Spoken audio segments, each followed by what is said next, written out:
saw it, and it sparked something, and he jumped over that fence. He didn't give a shit, and he grabbed that ISIS flag and he dragged it down. He got the shit kicked out of him that day, by the way, just so you know.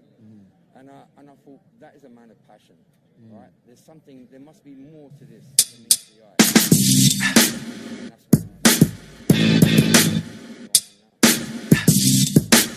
You've joined the ranks, you're out here with the guys and the girls, but one thing I have noticed, and it's a general factor with most protests, most events like this. When it first starts, you've got thousands and thousands of people, but as it goes on, you get fewer and fewer and fewer.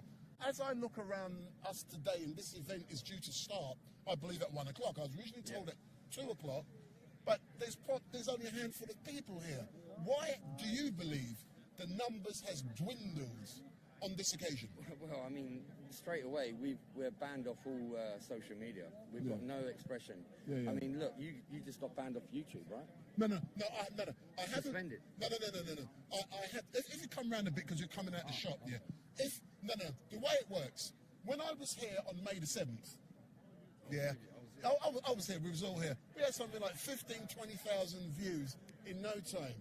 But I was advised, delete that video when you finish, because if you don't, you would get a ban, because what Tommy's doing is spreading hatred, and the person who said it to me, they had a ban for doing the same thing, and that person is that, and that person, hey, come forward, come forward. These are the lads from Guitar. See, when I was here last time, my stream stood up and theirs didn't. True or not? Well, I don't know, I can't remember what it means. On May the 7th. May the 7th. Well, was you here on May the 7th? Live stream. We live streaming now. No, I know, but mine was 4K permanently. Yours wasn't. No, I know. Well, we're not funded. Are you funded? I'm not funded. I'm independent. You must be loaded. I'm underfunded. That's right. That's right. Thanks a lot, man. Right. Thanks a lot. So, as where was I now? I've now. What was I saying? I'm getting confused. Well, we was talking about Tommy. Yeah, we're talking about Tommy. And about why we're here, and why the numbers don't look as the numbers, as prosperous as they do. I mean, obviously, because we're banned off all we're banned off all social media, most of us, and obviously we're restricted on getting the word out. It's a Saturday, football's on. I mean, Tommy done a little video saying, look, where's the football lads? Where are they? Let's talk about that specifically, the football lads. Because as we know, I believe it's not really public. The football lads are meant to be coming to London soon. Yes or no? Well, hopefully, that's what I'm hearing, right? So I've seen the paperwork. Yeah, I've been. Well, what I said was, look, Telford is a boot, right? It's a boot. London, it's easy accessible, right? Yeah. If we do our next expose in London, I reckon there'll be 100,000. Yeah. I reckon we'll get the recognition of Parliament. We'll get the recognition of the MPs. They'll have to start doing something about it, and then the mainstream media will have to pick up on it. But you know something? I believe it's going to be on September the 24th or 25th, one of those days. Yeah. If it is there, as normal, street night is going to be in the middle of that. And yes, I wonder, on that occasion if Tommy Robinson is going to be there. I'm going to ask him. You know what? Do you remember when he showed up and he dressed up with his glasses on? He looked like some Mexican fucking cowboy. Whatever. That was class. I hope he does that. I hope he puts on a disguise, turns up without any information going out there that he's going to be there, and then just reveal himself in Trafalgar Square. But why should he put on a disguise? Because he'll get arrested. Was he banned? Well, look what happened to him in Speaker's Corner. They always phone. Because I've asked him, why does he not? He turned up at Speaker's Corner and straight away he got surrounded. No. And yet Hatton gets stabbed and there's old Bill right next to her and they don't get arrested. Yeah. But I must admit, one of the questions I'm going to be asking him today, and I did pose it to Tommy Robinson last time we spoke on May the 7th, I invited him down to Speaker's Corner so that he can engage with some of the big guns like Ali Dawa, Shamsi, and Mohammed. That would be very interesting. You know, and that would be so interesting. Do you know something? Ali Dawa, I chat with him every week. Yeah. And Ali Darwa has called Tommy Robinson a chicken. So Ali Darwa is saying Tommy's a chicken. He's too scared to come down the speaker's corner. The thing is, right, what Tommy knows is how controversial it will be. And it will stir up a lot of shit, you know. And I think he's been a wise man by not going for the simple reason of the problems that could escalate, you know. Do you know something? If Tommy Robinson turned up at speaker's corner, overhead you're going to have India 9-9. You're going to have at least 2-3 of them spinning around looking, you know, checking it. You're going to have the Territorial Support Army, I call them, not group. The Territorial Support Army. The bully boys. They're going to be out there kicking shit out of people, man. And that's what he knows. See, Tommy's a wise man. Right? People think he's just some fucking hood, fucking racist, EDL guy. He's not. He's got a smart brain in him. But he's got to demonstrate that to people to change their perception. But as normal, thank you very much for engaging with me. It should be an interesting day today. And keep on watching Street Mike and Street Mike live stream, man. Big up, man. To Street Mike, man. Big up. Thanks a lot, man. So as we can see and hear, people are enjoying. And we're currently waiting for Tommy Robinson to exit from the Beefeater. Hey, what's happening, man? Big up. You good? Oh, man. Was it? Hold on. Come round here. Let me interview you. Hold on. Let me put a microphone on you. See, I engage with people, man. If you move back again, move back a bit. Move back a little bit. Yeah. Because once I put a microphone on you, I'm getting everything, man. I'm not a thief going in your pocket. Yeah, I'm always good, man. I get everywhere, man. You dragged me off them fucking anti-protesters last time. Did I? Yeah. I do too much stuff, man. So say something. How you doing, mate? Excellent. So good afternoon, sir. Look in there. Don't look round there. Look in the camera, man. Right. Talk to the people. Right. So what's your name? Andy. So Andy, tell me something, yeah? You said to me you were here on May the 7th. Yep. When Tommy unveiled part 2. Yep. Why did you come to part I've 2 got and now photos part and videos 4? of that. Why was you coming? You're mashing up my thing. Stay there. My microphone has dropped out of his pocket. That's no problem. To stop these dirty little bastards. Go look at. So you want to stop these dirty little bastards? That's your words, not mine. I've got a 13-year-old kid and an 18-year-old. Don't want these people messing with them kids. But if you know my stuff, you know I try to be impartial when I engage with people. Yeah. But doesn't this happen in all nations, in all religions? It's an everyday thing, isn't it? Huh? It's an everyday thing. Yeah. So why specifically are we focused on the Muslim community? Or is it that in Telford specifically... It's the biggest thing in Telford and Rochdale, Rotherham. Massive, absolutely massive. So what Tommy's doing, fair play to him. Fair play to him. How did you feel personally when you saw part 1, part 2, part 3, we're going to see part 4, with the details that have been revealed? Sick. Sick. Absolutely sick. I can imagine when you go home. I've got 5 grandchildren. I got grandchildren from 16 right down to 5 years old, I beg your pardon.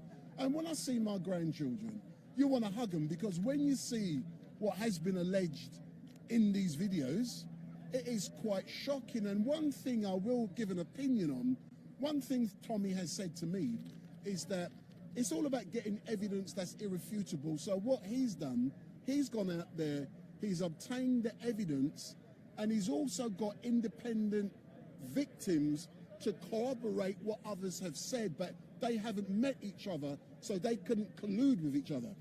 On the last meet, the girl that was on the stage was a friend of mine.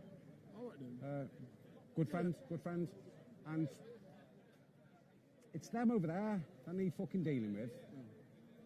But who's them over there? For those watching, your point... PC pod. Yeah.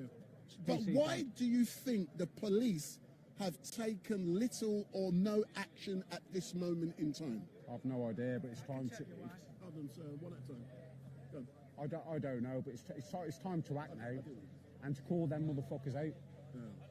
You know what I mean? Because they brushed a lot of shit underneath the carpet. But do they not have children themselves? I don't know, mate. If they have, do they fear for their children? I don't know, mate. I don't know. I think they're wrong.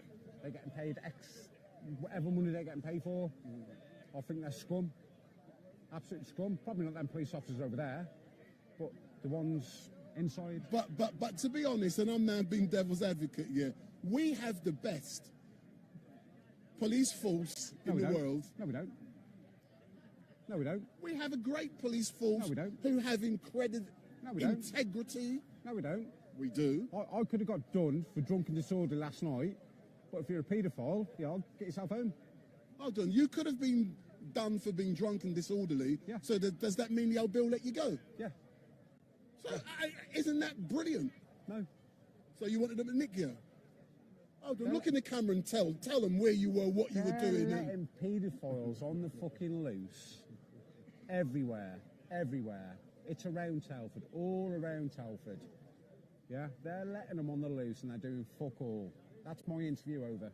Excellent stuff. As normal, sir, thank you very much. And I'm going to interview the gentleman next door to you because he's got lots to say. But thanks a lot. Don't be nicking my phone. Sorry. Thanks a lot, mate. Thanks a lot. So if you come round, sir, I'm going to put a microphone on you. And when you talk, what I want you to do is to look into the camera. Okay. Don't look at me. So if you look at me, I'm too ugly. Yeah, so look in the camera. Yeah. So can you hear me well? Yeah, So what's your name, sir? Michael Fox. So, Michael, I was just interviewing the gentleman just now, and I'm saying we've got the best police force in the world in this country, and you don't believe that. Why don't you believe that? Well, they used to be better than they are, but they've lost a lot of their integrity. Consider what they've been doing with the Black Lives Matter movement, taking the knee because they would like to ingratiate themselves with minority groups because they feel they've been against them in the past. And they would allow them to riot in London, but not allow white people to riot. If I could come in there, yeah, as a minority myself, Yes. yeah, I'm going to disagree with you, and we can have a discussion. For example, so during the Black Lives Matter, that was a very important protest that took place in London. Yeah. I filmed all of it. I was there from day one. Yeah. Yeah. So it was important. Yeah.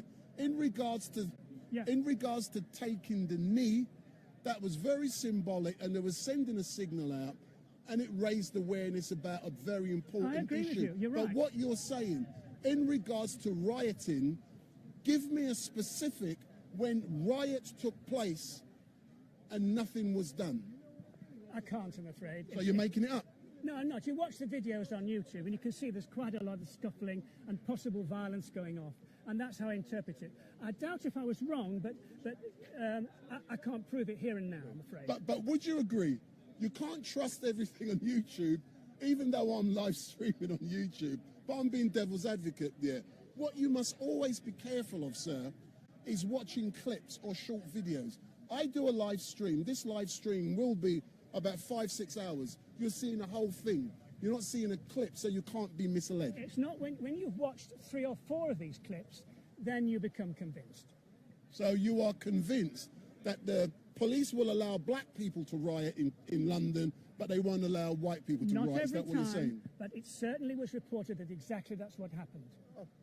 All right then, but let's move on and talk specifically. About here. No, but we're going to disagree on that issue. Yeah. But we can do it in a respectful Oh, yeah, way. sure. Yeah. But let's talk about Tommy Robinson here today, unveiling part 4 of the documentary film The Rape of Britain. What do you think of what he has disclosed in part 1, 2 and 3? I haven't seen them, but I've been following this for at least 10 years. So I'm fully aware what's happened in Rotherham. I'm fully aware what's happened in other parts of Lancashire. But what I wanted to talk about was the police and why do they not do anything? Now, I have a friend who talked to the police about this kind of, about 10 or 15 years ago, talked to the Rotherham, I think it was the Rotherham police about white girls being sexually assaulted by Muslims. And this guy said, the policeman told him, they're just trash.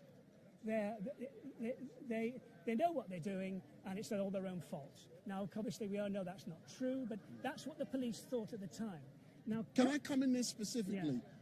Yeah. I can't prove or disprove what you've just said, but isn't it possible that that policeman was giving his or her opinion, and that opinion wasn't reflective of the police force? Because you're saying it's the police force just because one person. This was I don't know how far up he was, but he wasn't an ordinary policeman. He was several levels up. But of course, I can't give you a social survey in front of the camera, and I've just appeared here. And you can question everything I say. But I would like to talk about why the police find it difficult to take action. Even now, they now know what's happened, and why they find it difficult is called the political weather. The politicians. Is it hot? No, it's difficult because for the politicians, Muslim violence against white girls is in the too difficult box. They can't do anything about it. So they expect the police not to do anything either and not to transfer the problem to them. And I happen to know that the Home Office, about a year ago, 18 months ago, they employed an academic from London University to write a report on this, to prove that it was just as common amongst white people as amongst Muslims. And so you're saying that report was biased? Of course I am. That was the purpose of the report, was to show that it was the same everywhere, and you couldn't blame the Muslims for what they were doing. But there's a history to this in Muslims. If you go back to Pakistan, there are about 100,000 boys on the roads in Pakistan who are basically giving sex to drivers. So this business of children providing sex for adult men is common in Pakistan, and it's common here. But would you not agree, in all races, in all nationalities, and in all religions, what you have described happens? Because if we look in the church in this country, going back, there's been dodgy priests, there's some dodgy clergy. Quite right. But of course, the Roman Catholic Church didn't employ violence with these boys, and there was violence employed with the girls. But not only that, with race legislation, race is considered an aggravating factor. Now, in the violence against white girls by Muslim men, race is an aggravating factor, and it's treated as if it's just ordinary people, and it's not. It's a race issue.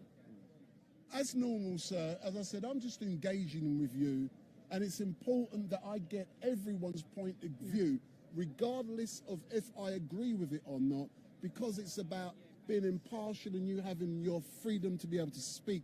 So, in closing, is there anything you would like to add before I go on to other people? And you've got 1 minute, and I'm not going to interrupt you. I think there's a reasonable chance that Liz Truss, who's quite a right-wing politician and very determined, might actually do something about this. Who knows? However, she'll be strongly resisted by the system, because it's full of people who are progressive type, left-wing types, who think that we should not allow this to become a race issue in this country.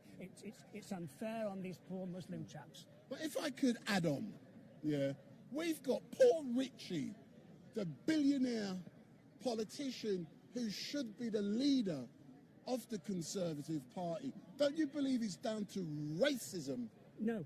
It's not down to racism. What's it down to? It's because the Conservative Party want to vote for a radical politician who's going to do something. He's a man who's steady as she goes, man, regardless of whether or not he's black or white. As normal, sir. Thank you very much. Okay. And don't nick my microphone. Okay. Let me take my microphone. So thanks a lot for that. Man. Okay. All right. Let me give you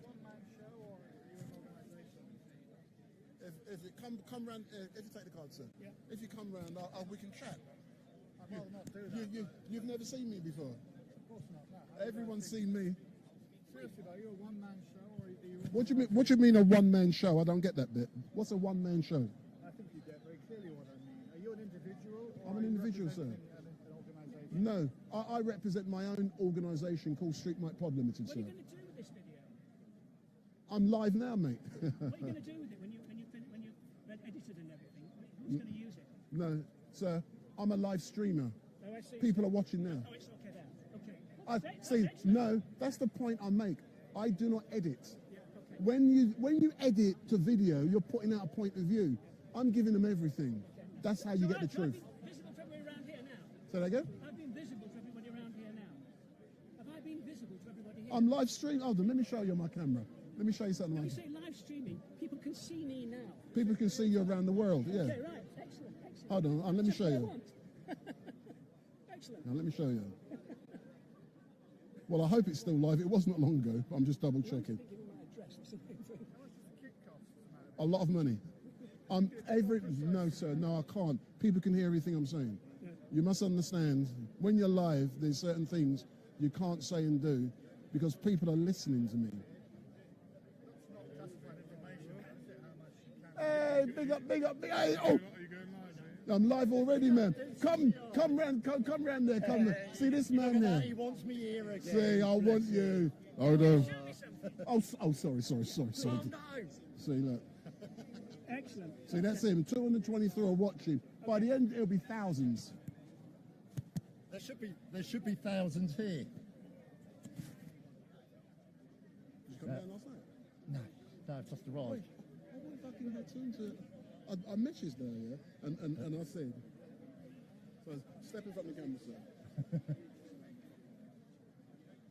So I'm now in front, or a person who is in front of me. Please introduce yourself, sir. Who are you? I'm Derek. I'm here because this man is the only man that's got the gall and guts to stand up to the systemic racism, racist abuse of our young girls.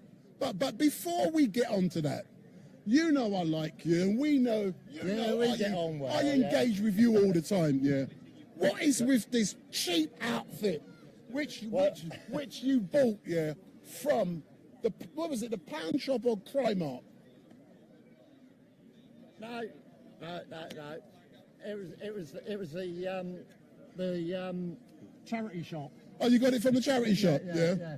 But as normal, I love it when I see you in this outfit, yeah, and you stand out. But let's talk about today, yeah, and why it was important for you to be here for the second time in 6 months. For the third time, you did number 1, 2, and 4. Yeah. All right, but I didn't see you then. No, So- you saw me last time. That's on May the 7th. But tell me about today and why it's important. And I'm looking over your back to see if there's anything going on, because I believe Mr. Robinson might be coming out, because I can see activities going on behind you. So why was it important for you to be here? Because the children should be looked after and protected. And if we don't look after our children and protect them, because it's obvious the police aren't going to do it, the social services aren't going to do it, we've got to get this out to the public so that we kick up such a fuss, so that the police are forced to do the job. We pay their wages through our taxes. The police are paid by the great people that work hard. But if I can, like us. But if I can interrupt you there, Mr. Robinson has just exited, and as you know, I'm going to try and get my Street Mic interview with Mr. Robinson, and then I'm going to come back to you. I see. Tommy, can I quick interview, sir? If I can put that in, sir.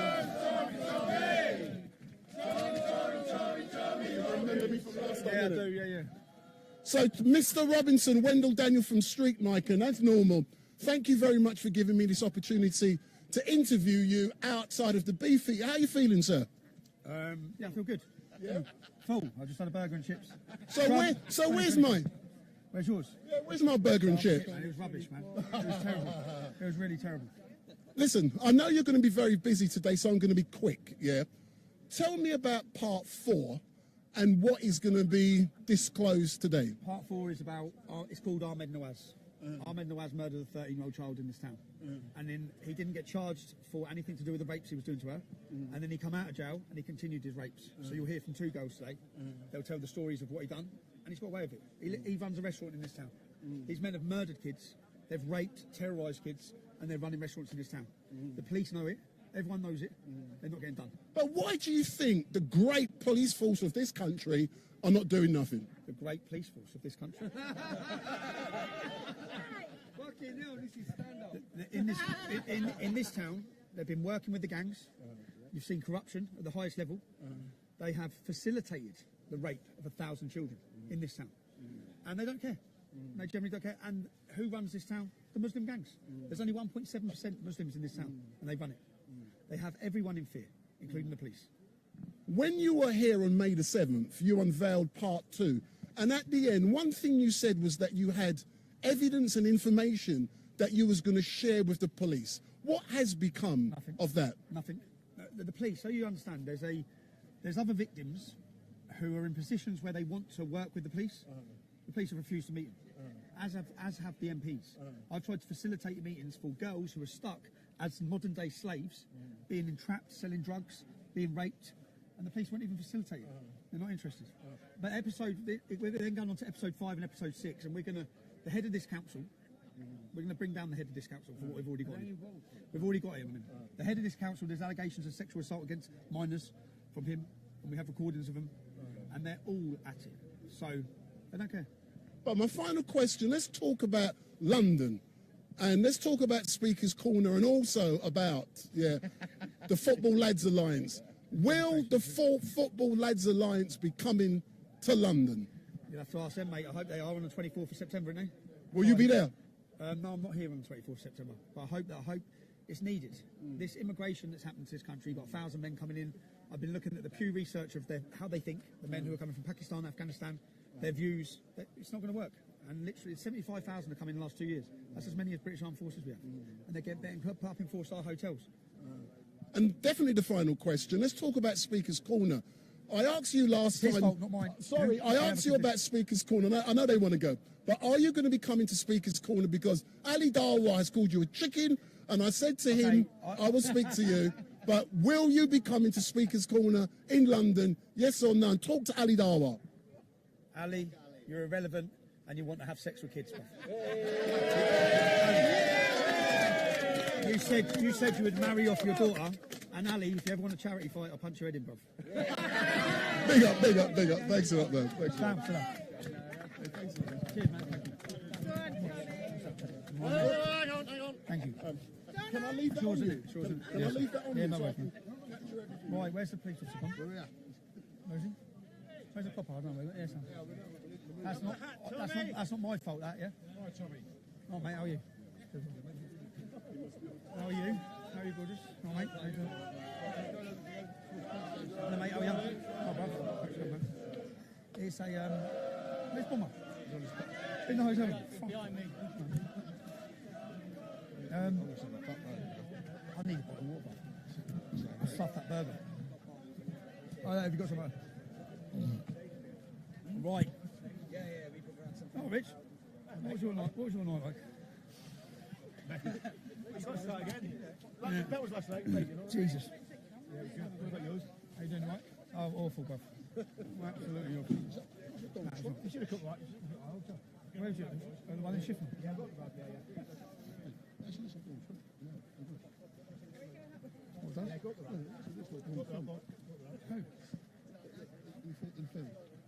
Who? It's not really Donald Trump. Oh, yeah, up there. Oh, hey, look. He's not very well Donald Trump's here. He's not very well camouflaged. He's smaller than me. Yeah, but I'm all over. Oh, mate. Yeah, good. Oh, we made it. You've got more female security this time than ever. You're fucking smaller than me, but. Oh, how you done? And I nicked this last night. Tommy, nice to see you. Yeah, nice to see you, mate. You alright? Oh, yeah. Very good.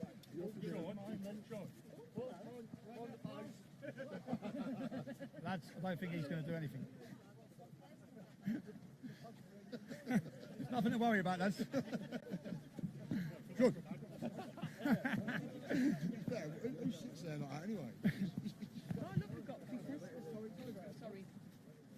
What do you reckon, lads?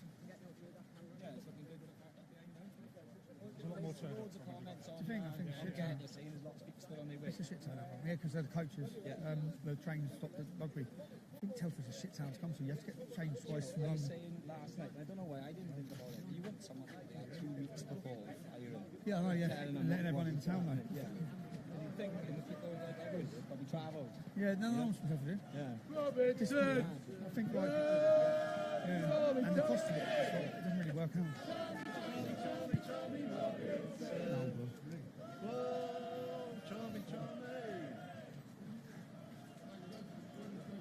Is that really bomber?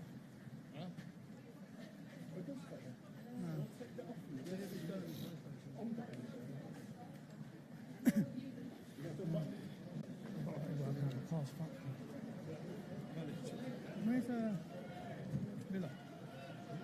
The villa there. Legalise freedom. Right?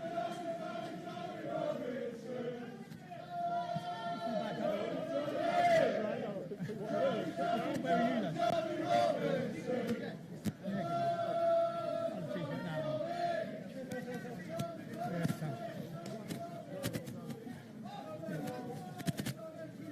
Slow down, mate. Right, lads. So we left at half. So we left at half one then. So we left at half one then.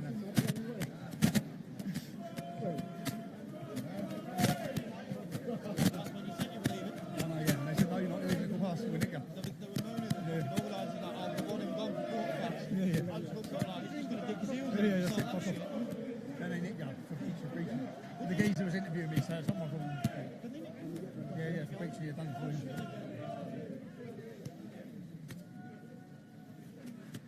So, this is a good episode. We didn't finish it till 3 o'clock in the morning, man. Didn't finish it till 3 o'clock in the morning.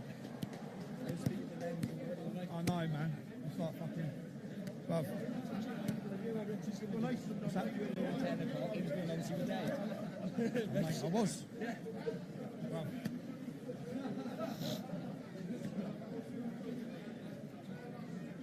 I haven't watched it all the way through. No, I watched it, but there was still some more edits needed. So, the fucking car's fucked as well. What do I do with the car? Like the brakes are like down. Yeah. Our bomber's going to drive, isn't he? All right, mate. How much do you bench? Get on him. Look. I've been to Iraq and... He's been to Iraq. That's all we hear about. Iraq, Afghanistan. Let you don't know and get her. I've been to Iraq, weighs 200 kilos. He benches 200 kilos. And I'm shorter than him, in case if I can get some. He's like a man and smaller.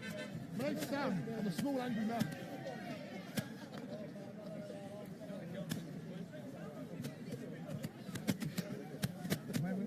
Where's our car? Where's the car we coming, man?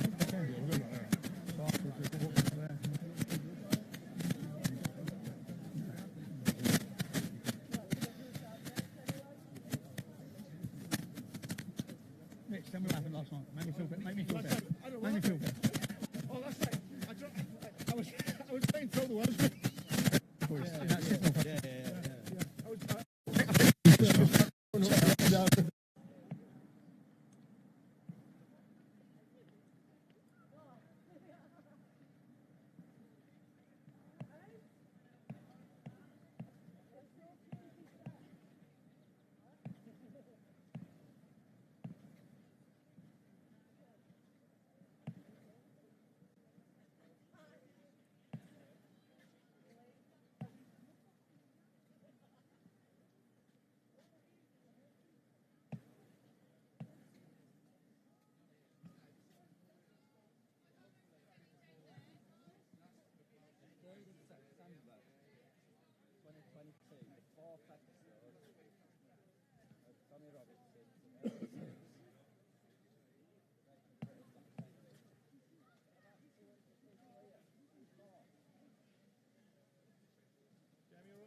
Coffees are good. Sorry. Coffees are good like the hand.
Go on, Tommy, lad.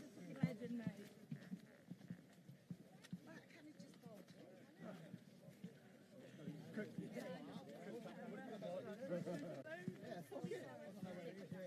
Oh, no, keep it tonight.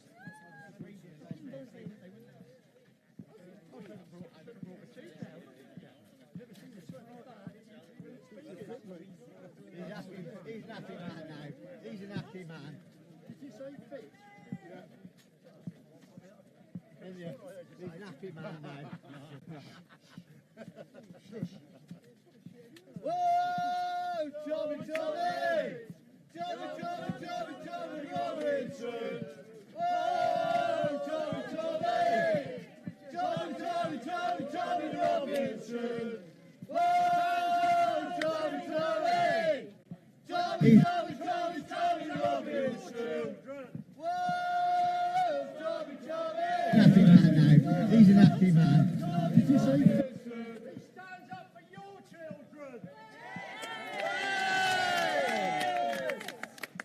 He stands up for your children.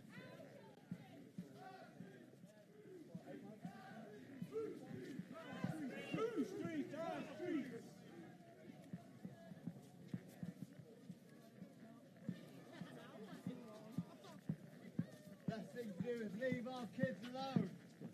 Hey, Eagle, leave our kids alone.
For those of you who are watching, we've now arrived at the location where part 4 of The Rape of Britain will be unveiled by Tommy Robinson. So we've now arrived at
All of you are watching.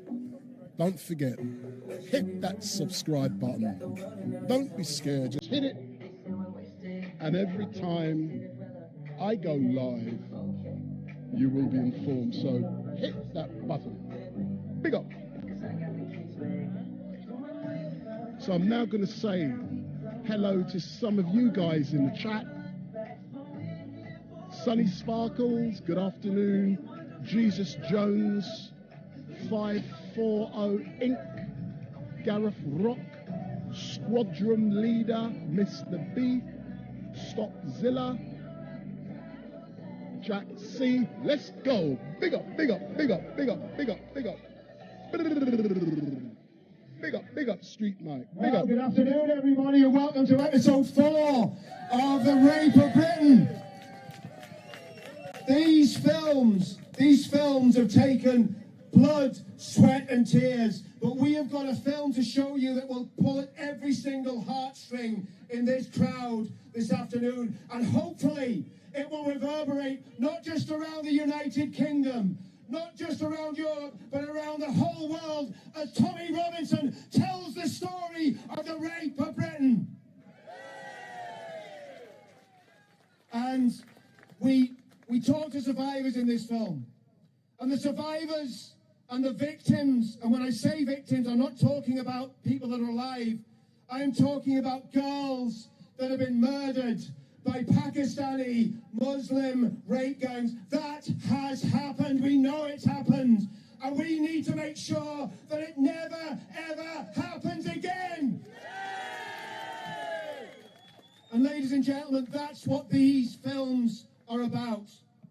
Becky Watson, she was a child. How many people in this crowd have a child under 16 years of age? I want to ask a question. I want to make it personal. I want to make it personal to you.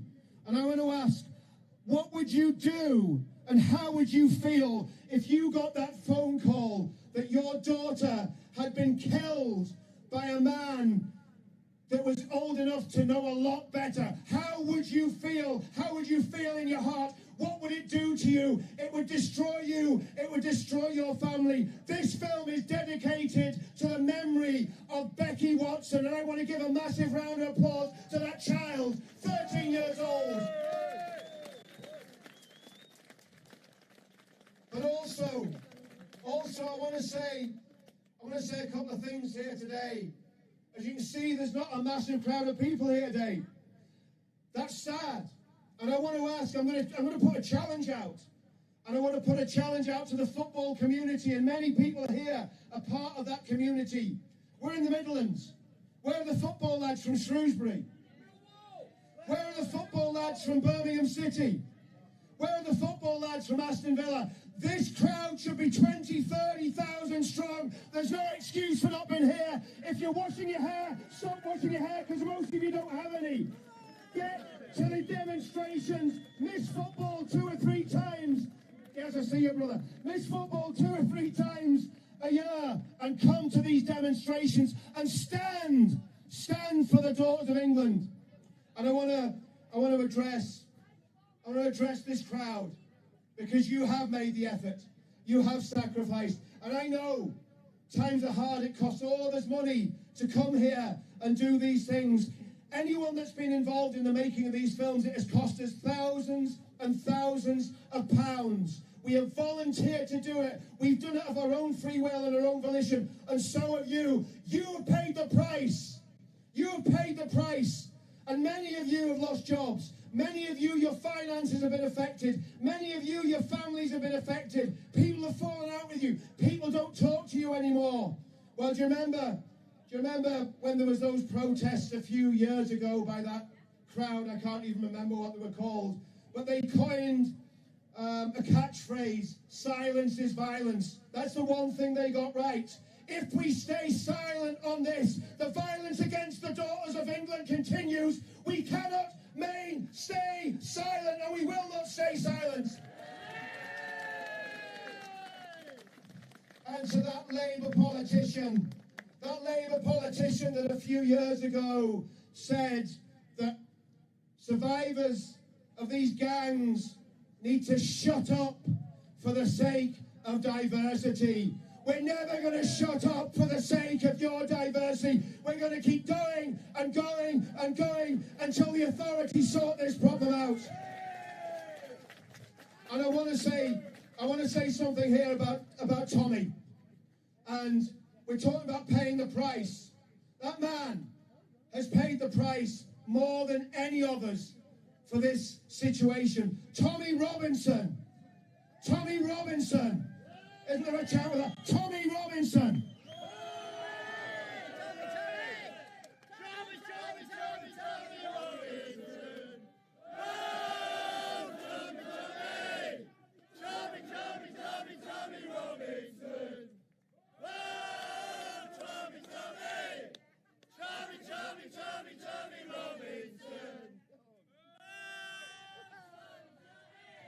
Tommy Robinson. Tommy Robinson has not just paid the price, he has stood the test of time. He is the man. Without Tommy Robinson, these films would never have been made. It's as simple as that. He is the driving force. He's the motivator. He might be the most hated man in the United Kingdom, but he's the most loved man in this crowd. Give it up for Tommy Robinson.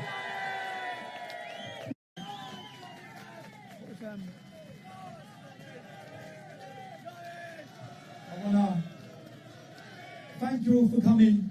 This is an important... Oh, it's gone off, isn't it? Is it working? Yeah. I'm disappointed, if I'm honest, because people should be coming out to see the story of these girls.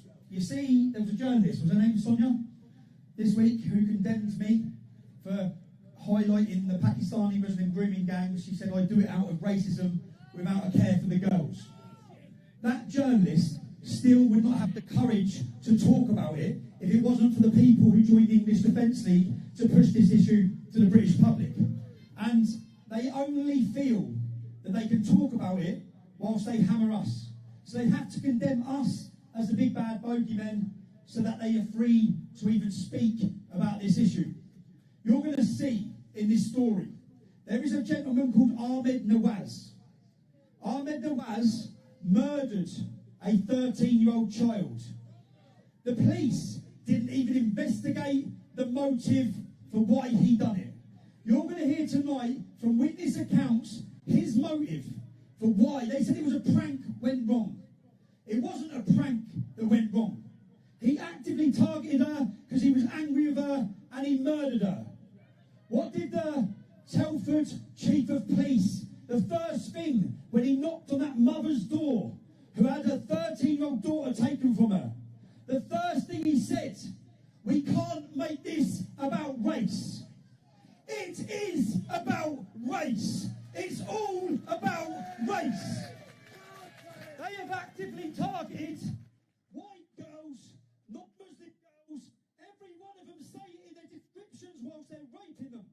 If the police would have done their job in this documentary, you're going to see that after murdering a 13-year-old girl, he spent 15 months in jail.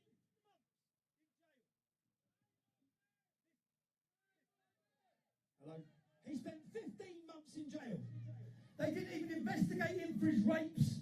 When he come out of jail, he goes on to destroy another girl's life. That girl would not have had to go through the destruction. You're going to hear in this story, she tried to kill herself live on the footage. She went to kill herself. 20 years on. That could have been prevented if the police done their job. This, and Ahmed Nawaz, when you're telling these stories, these men must be brought to justice. I see we've got some opposition coming in here. They've all got blue hair. They are here.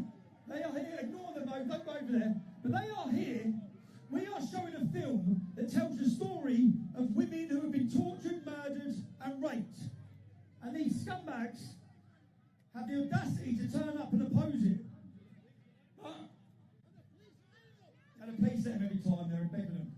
We're also breaking news. Telford Police, which isn't that confident, is Telford Police. There is a live investigation into the leader of this council through covert recordings that we've produced with allegations of sexual assault against minors in the council building and also against males. So Sean Davies, is I'll let the film do the talking. You know this film? This didn't get finished till 3 o'clock in the morning because we didn't have the footage because the man who had it had gone away. We thought it was on a thing, so it went in at 3 o'clock this morning. It's a good film, so I hope you enjoy it. Cheers. I need to watch it as well.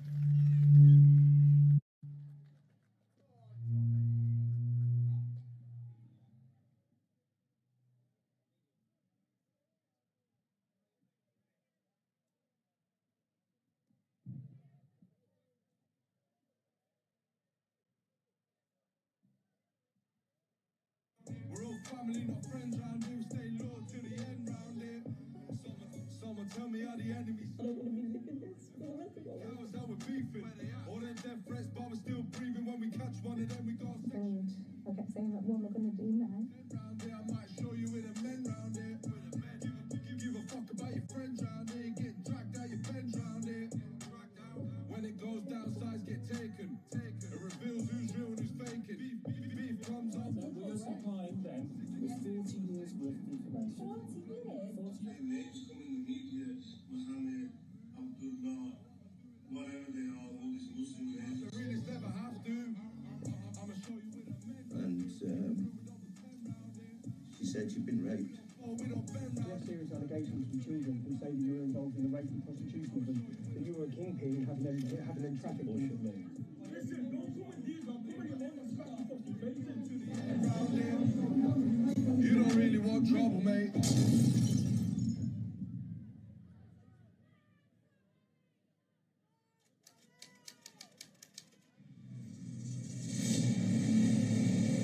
So let me call you.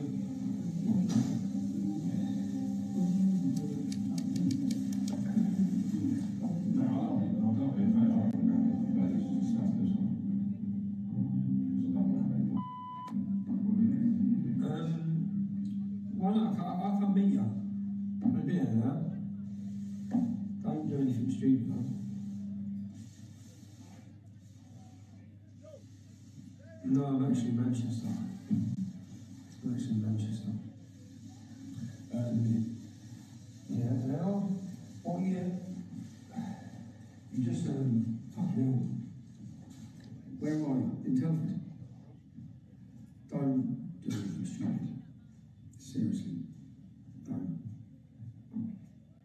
I don't. What's that? No, mate, no. I just think, no. Is your dad nearby? No. Do you want us to come pick you up? Yeah.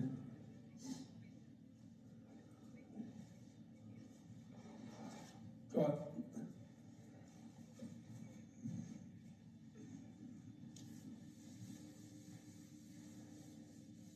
There's so much better way to fucking hammer these bastards. There's so much better way that's not going to jeopardise you. What's that? I'm not gonna hurt them. I'm just gonna kill myself. Actually, I'm just gonna sit outside here, and I'm just gonna kill myself because I can't. You know what? I've got no life. I've got no life there to be like. I've got nothing except more issues, like more mental health issues, like more fucking relationship issues. I've got fucking anything else except more shit. So, I thought I might as well. I've been thinking about it for ages, and I thought I just might as well just come back here. Because at least people won't fucking blame it on something else. You know, at least people fucking know why I did it. Lauren, why don't you? See, as I said, I can drive there an hour, you can drive to me an hour. Why don't you just come to where I am? And you don't, they win then again. Do you know what I mean? They win then again. I think they already won though. No, but They already won. You know what? We were trying to figure out what I could compare rape to so that other people can like have something that like so they know how it feels. Yeah, but there is fucking nothing. to rape. The only thing that compares to rape is torture. So the only other people, apart from other rape victims, the only other people who can identify with it is fucking people who are victims of torture. That's the only thing I can think of to compare it to. And that's the reason it's fucking illegal. There's nothing to compare it to. And that's why it's so fucking wrong. And they can't see that. They fucking killed me anyway when they raped me. So I don't even know why I've been alive for the rest of the time of my life. Well, oh man. Please don't do anything. Just come here. I'll come pick you up. We can drive here and let's just talk, because they do win. They win because the potential. I don't even know what to say to you, because I know what they've done, and I can't even imagine how you must feel. I just know that people who love you ain't going to want you to kill yourself or him. And if there's any way of getting you help, I'll help get you whatever help you need. I'll just say please don't do anything stupid, man. And do you want us to come get you, or do you want to drive here? I don't know. I don't really feel like being saved, to be honest.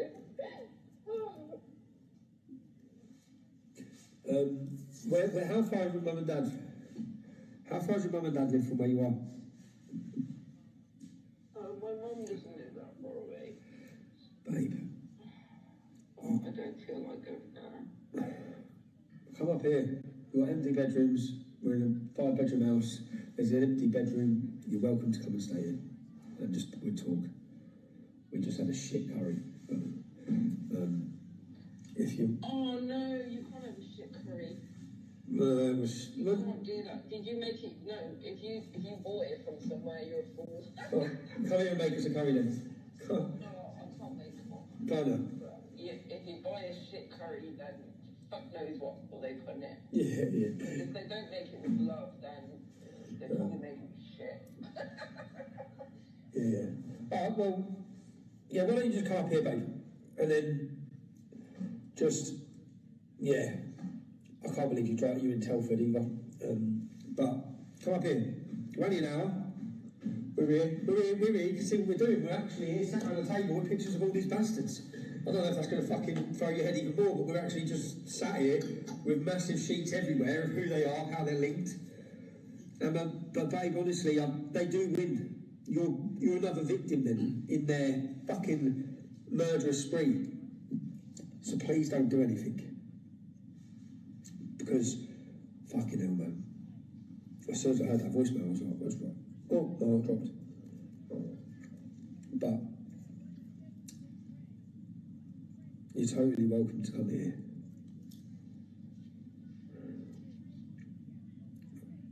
It's going to wind me up with the nuts. Yeah, I'll put them away. Not about it. You don't have to look at them. We just had it here because we were discussing work. So, I'll put them away. Just come up here. I can't even, half the people, I fucking escaped really early. I was so lucky. That doesn't matter. None of it matters. Don't worry about that. As I said, it doesn't matter if you never want to talk to me or you don't want to participate in this documentary or anything. None of that matters, yeah? So come here, you don't even have to talk about it. I don't give a shit. We've got a pool table here and a bar in this house. It's a beautiful house. But you're welcome to just come up here, babe, and just take it chill, man. Take it chill. Yeah. Oh, babe, I'll send you the location, yeah? I think it's an hour, isn't it? Telford's an hour from here, isn't it? I think it's an hour from here, babe. Yeah? All right. Promise me then that's what you're doing, and you're just going to come up here and not do anything stupid. Don't leave me without. I have enough fucking shit in my head at all. So just come up here. I know. Like, you get yourself into trouble all the time. I know. Story of my life. You can't even help it. I know. So I'm a magnet. Like naughty school kids that like never got it out of your system. I always said I used to shit stare on the school playground. I've just gone to a fucking international level. Yeah. Oh God! All right, come up. Are you coming up then? Yeah. Yeah, I'm coming. Okay. All right, so I'll see you then. I'll send you the location now. Do you want me to do live location via WhatsApp? You can. You can. All right, Sam. I'll do it now. I've got a different WhatsApp number, so you can't. Message me on your WhatsApp number then, yeah? And then I'll send you it. Yeah. All right, see you then. Bye-bye.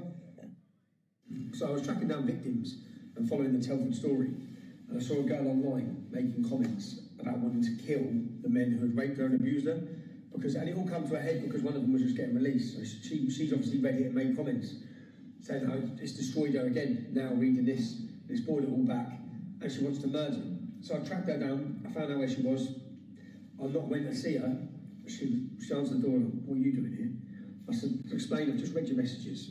I want to find a better way for you to expose these men and try and tell you not to do anything stupid. And then we had a nice meeting where we sat in the back of the car for about 3 hours, just talking through. We've come up here, we're in the north of England now, to get sat together for a month to go through the documentary. And I've messaged her. And this is that's mad. Like, I messaged her saying, hi Lauren, how are you? Any thoughts about us getting together? And literally, not sure we'll get a chance to do it in person after today. I've then played a voice note from her. Hi Stephen. I don't know if I'm going to be available after today. As you were texting me, I was on my way up, and I'm here now, so I'm just sitting outside somebody's house. After reading her messages, then it's like she's outside the house because she kill him. So we rang her, and then madly, because she sent me a live location, she wasn't parked in Telford. But you see all the years later, look at their lives. Look at her life. And then she's gone on to, okay, I won't kill him, I'm going to kill myself. She is now, let's see where she is, so live location. So, okay, she's on her way. She wasn't just sat there, she was in Wellington, the Muslim area of Telford. Now she's on her way here, so. She's an extraordinary woman. A woman whose life was destroyed by these men when she was just a girl. She's written an amazing book sharing her experience. It's called No Way Out by Kate Alicia. You can buy it on Amazon. Please go and buy it. And what you'll find when you read it is that one of her abusers was a man called Ahmed Nawaz. Ahmed Nawaz. Now I want to go back to our interview with the survivor from episode 2 and pick up the story of another girl.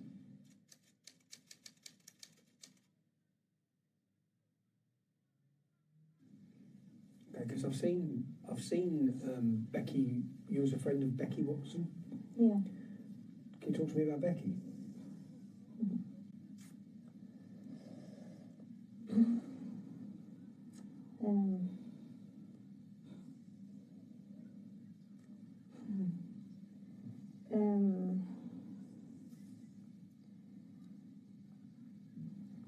We lived near each other. This one day in particular, she had gone missing, and was all looking for her. She was drunk on the park. Some Asian lads had bought her some cider, so she got drunk, and she got back home. Her mum asked me and another girl if we could watch her while she went shopping, and I was sat in the front room with her. I'm 15 and she's only like 10. And she's just sat in the chair opposite me, like we are now. I didn't say one word. My other mate was having a go at her, saying, that basically disgusted me for drinking and giving her like a hard time. But I didn't say a word. I just sat there and I just watched her. And when you look in someone's eyes and stuff, and you can just see through their eyes. And she reminded me of me. But yeah.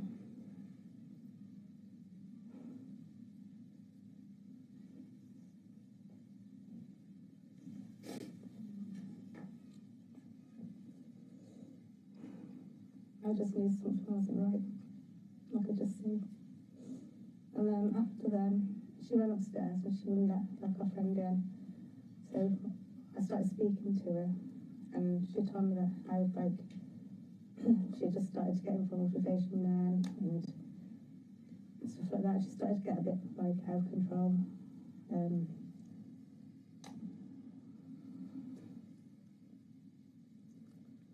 She was involved with men at the age of 10. When you say involved, what do you mean? She just started to hang around with them. She hadn't done anything then. She was just hanging around with them. Then I started to buy her a drink. Just started to get into talking to her. And it was like not long after then, I'd been on deliveries with my dad. He was doing pizza deliveries. It was like a weekend job. And my mate came with us on deliveries. And he just dropped us off. Well, we just got home. And he was in my bedroom. And I got a phone call off Becky like around 2 o'clock that morning. And she sounded wasted. And she said, "Hey, guess what? I've just lost my virginity." And my words was, "You better fucking not have." And then she was just there laughing, and I could hear another girl in the background with her. How old was she? She was 10. When she lost her virginity? She was nearly 11. So do we know who Becky lost her virginity to? Keith. When you say Keith? Shazia's dad. Shazia's dad. This is Asian Keith. Who had the burger van outside rooms. Tell me about what you know of Asian Keith then. Did you ever meet Asian Keith? Yeah. I always saw him around the area.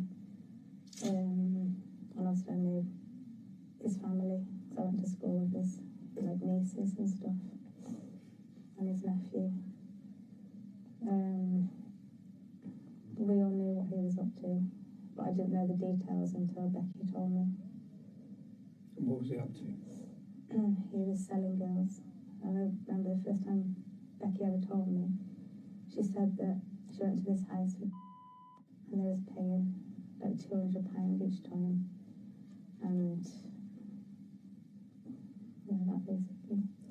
And she did tell me that he tries you out first to see if you're good enough. So he was pimping young children? Yeah. Did you ever have any interaction with him? No. No. No.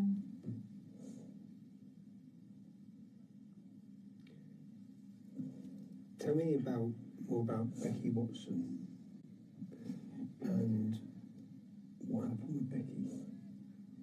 No, things got bad, obviously.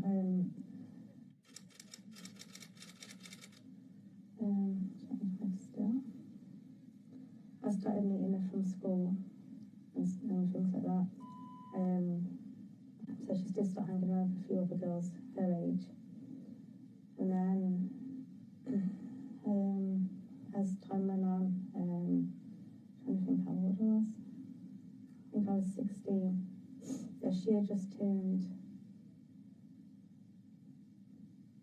I remember. I think she just turned 11, and then I had just turned 16.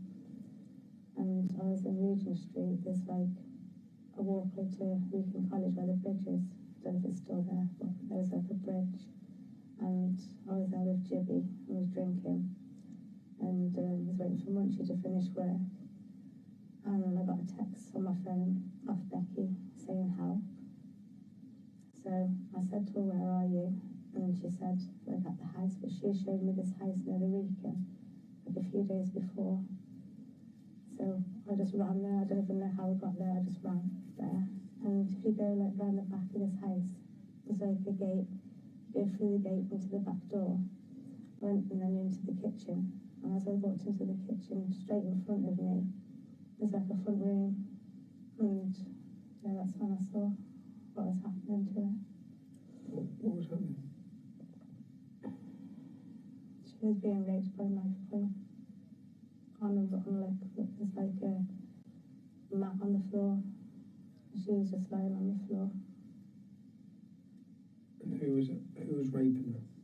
I don't know who he was. He was just this like muscly man.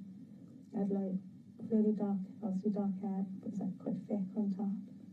And he had a really deep voice. Was he on his own in there with her? Yeah. What happened then? I was just screaming to get off her. And then he just turned around, he turned his head back to me, because I was like at the, back of him to the side, like that, but like a really deep voice. And I panicked and I just ran into the kitchen and I got a knife and stabbed him in the back. And then I just screamed at Becky to run. And we just ran. And I phoned a couple of lads I know from Birmingham, so I just thought we needed to get out of Telford. And I asked if they could come and get us, and they come and picked us up. And they took us to Birmingham.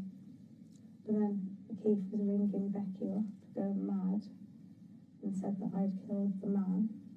So then, obviously, I got scared thinking I'm going to jail and things.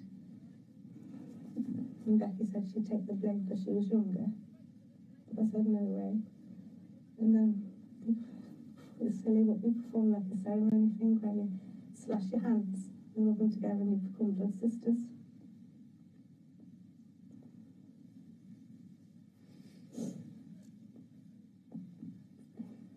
And then after that night, it was just us two. So like a few months later after that, I something in my head, just I wanted to go back to the house. But we went the front way, not the back way. There's like a grass bit and a tree, and we was there watching the house. And all I saw was Keith and that man and two girls walking in. Keith was walking with the man that he said you'd killed? Because he said that he was going to go to the police if we didn't do what he said after that. So he used that situation to get you to do whatever he wanted because you were scared. But I said that Becky wasn't doing nothing, I'd do it all.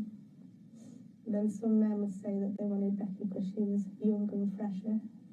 And then I just have to turn around and say, yeah, but I'm more experienced, take me.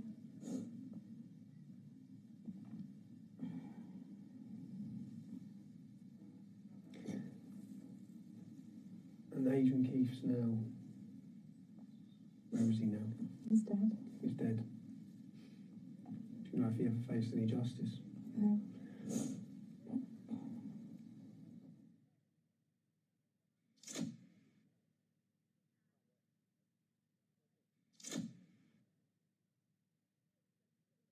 Becky Watson, raped by Asian Keith when she was 10, or maybe when she was 12. We've been given different accounts. She was passed around between men, raped at knife point. Asian Keith died in 2015, aged 61, without ever facing justice. What happened next to Becky? Becky was killed by a man called Ahmed Nawaz. Tell me what happened. How did Becky die? Well, she rang me. I was at home with my mum a massage, and she rang me up one night and she said that her mum had hid the fags. So can I bring her a fag? And I said, yeah, I'll be about 15-20 minutes. So I went down to she said to meet me at the youth club on Martin Drive, Brooklands. So I went down there, and as I got there, just literally got there, Ahmed Nawaz pulled up in his car, and the youth worker, Juanita, I always remember her name, she was stood there, and then I just put my back away to Ahmed, and I said to her, don't let me go over, keep me here. She was like, all right, but she was like looking over my head at Becky and another girl called Kerry, talking to them. And then all of a sudden, all I heard was Becky say, but you're not, he said something like, you're not having your phone back, and he took her phone off her. And then she got on the car bonnet, like sat sideways, and she said, well, you're not going then.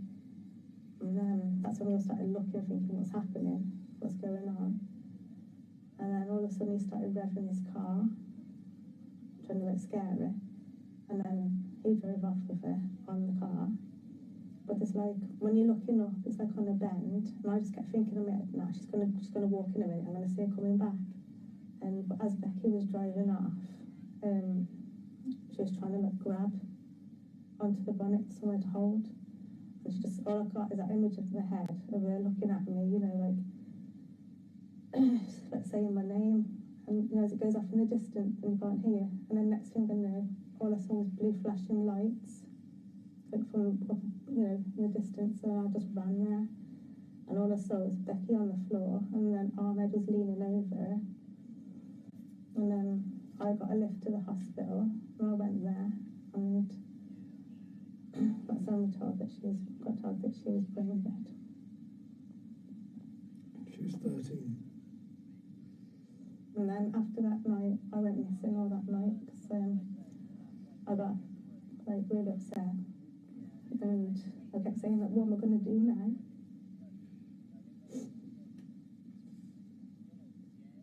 So I started smashing my head to try and make myself brain dead. And then I didn't know who else to ring or where to go. I was trying to ring everyone in my phone book because I didn't want to go home. And then I rang up for a taxi, but Amy answered the phone. That was Bugs's taxi firm at the time. Bugsy had a taxi firm? Yeah, I think it was called Fast Line or something back then. And then what happened? She got someone to come and pick up, I can't remember if it was him, or some taxi, because I wasn't with it, right? She got a driver to come and pick me up and brought me to the office to her. And then when she finished work, she took me back to her house. And then I stayed there the night. And the next morning, the police picked me up from there and took me home. Now, Ahmed Nawaz was charged with manslaughter, but pleaded guilty to causing death by dangerous driving. He got 3 years for killing Becky. He was out of jail in 15 months. It was reported as a prank gone wrong. But was it? Was it death by dangerous driving? You see, the background to her tragic killing is very important. And then they were like with Imran at the time, but then she started seeing Ahmed behind Imran's back. And well, we didn't know this at first. And then one night Ahmed had like picked me and Becky up when we was walking. He said he'd also left home, but he didn't take us home, he took us up the weekend. What happened on the weekend? He said that I had to sleep with him, or so we couldn't go home. But I said, I'm not doing it, she's here. And Becky's here. So then he made her lie on the floor with a coat over her head, in the back.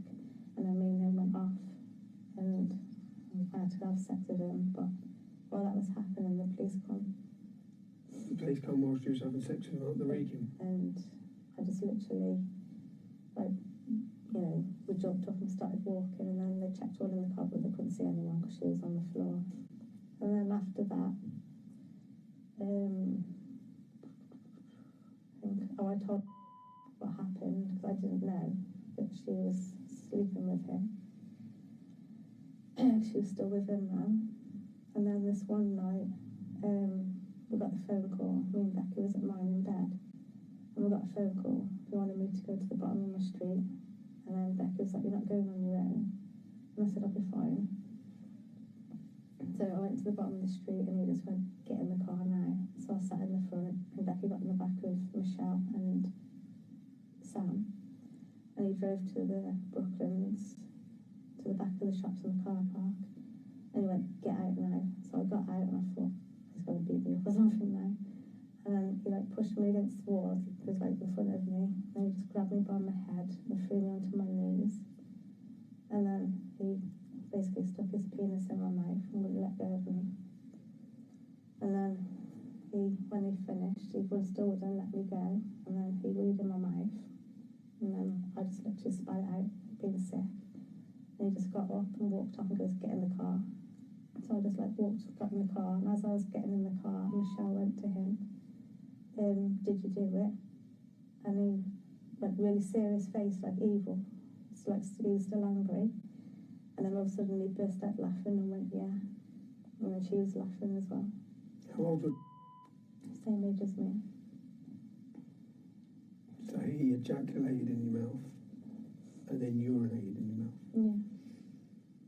Because we had told about what happened at the weekend. As a punishment? Yeah. But then it got worse as well after that because we found out then that night, obviously, because he was with Michelle in the car. We found out then that them two were sleeping together. So then Becky went and told Imran because she was really good friends with him. And they were like best friends, like brothers. So he got upset because he really did like Michelle. So then Ahmed was after Becky then. That's why he pulled up at the... That's why he pulled up that day at the youth club? Yeah. Because she told him about him taking you out and raping you? Because she told him then?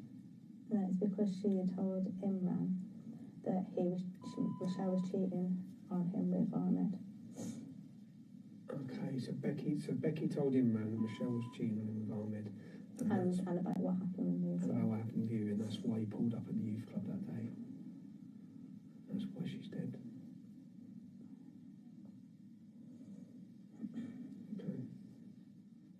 Where's Ahmed Nawaz now? I haven't got a clue. Ahmed Nawaz killed Becky Watson when he was angry that she had told his best friend Imran that Ahmed was having sex with Imran's girlfriend, Mandy. Ahmed Nawaz raped our survivor up at the Wrekin. Our survivor then told Mandy. Our survivor hadn't known that Ahmed Nawaz was having sex with Mandy at the time she confided in her. Ahmed Nawaz violently, orally raped our survivor and then urinated in her mouth as a punishment for confiding in Mandy. And then Ahmed Nawaz killed Becky Watson for telling Imran that his best mate, Ahmed, was shagging his girlfriend behind his back.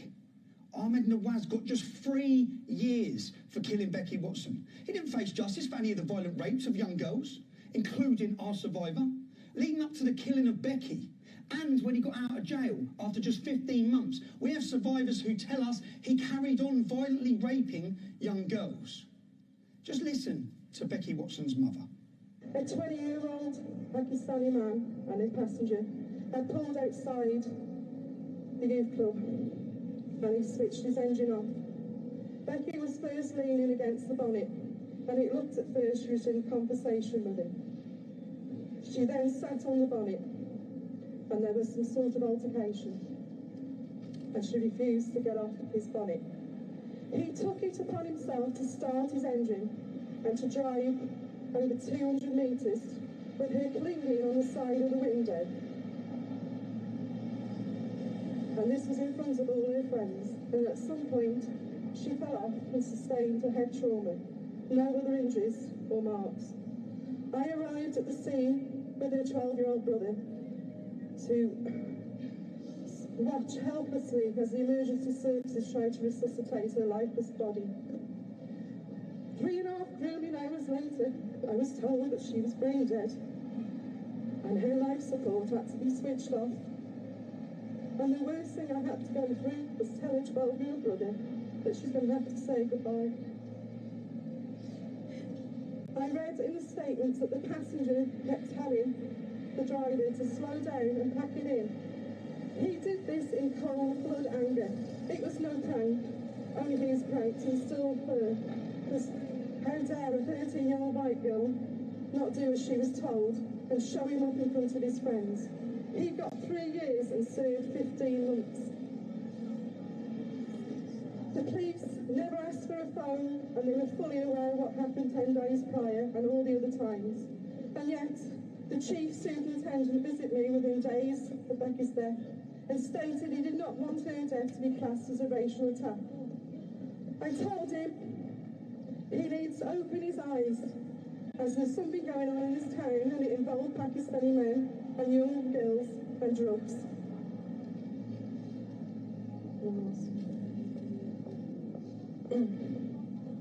I never got to know Becky's full extent of her abuse. That chance was taken away. But the police confirmed in 2015, after a 3-year investigation following Operation Chalice in Telford, that Becky was groomed at 11, and they have evidence on at least 2 occasions that she was trafficked to Birmingham and Manchester. I do not know who her perpetrators are, and most likely never will, but they did say the investigation did highlight new perpetrators. Had Becky not been killed, I know in time she would have opened up, because I was never going to give up on her. I live for the guilt and probably always will, but I never protected her from these monsters. But she was trying to protect her family. I know if she had lived, that she'd be standing here before you today as a survivor. But instead, she is a warrior, like all the survivors, only she is a warrior with wings. Thank you. Well done. Well done. One of the first things the policeman said immediately after the killing of Becky was that he didn't want her killing to be classed as a racial matter. What? Why was that on the list of things to bring up with a grieving mother of a dead child? The judge said Ahmed Nawaz had snuffed out Becky's life, and Ahmed Nawaz got 3 years for killing her and was out of prison within 15 months. 15 months for the death of a 13-year-old child. We've had testimony on camera that he went on to continue raping girls after coming out of jail. Becky's mum might not know who her other abusers were, but Munchie's phone number was in Becky's phone when she was just 12 years old. Remember Munchie from episode 2? In fact, you don't have to look far to find evidence of muddle-headed thinking on the part of the police. And isn't it odd that the inspector in Operation Chalice, when talking to Channel 4, is worried about sensitivities to do with the race of the perpetrators? And when Lucy Lowe was murdered, as we saw in the Guardian headline, the police, they played down. Everyone seems more worried about the cultural sensitivities than they are about the young girls who are being trafficked, raped and murdered.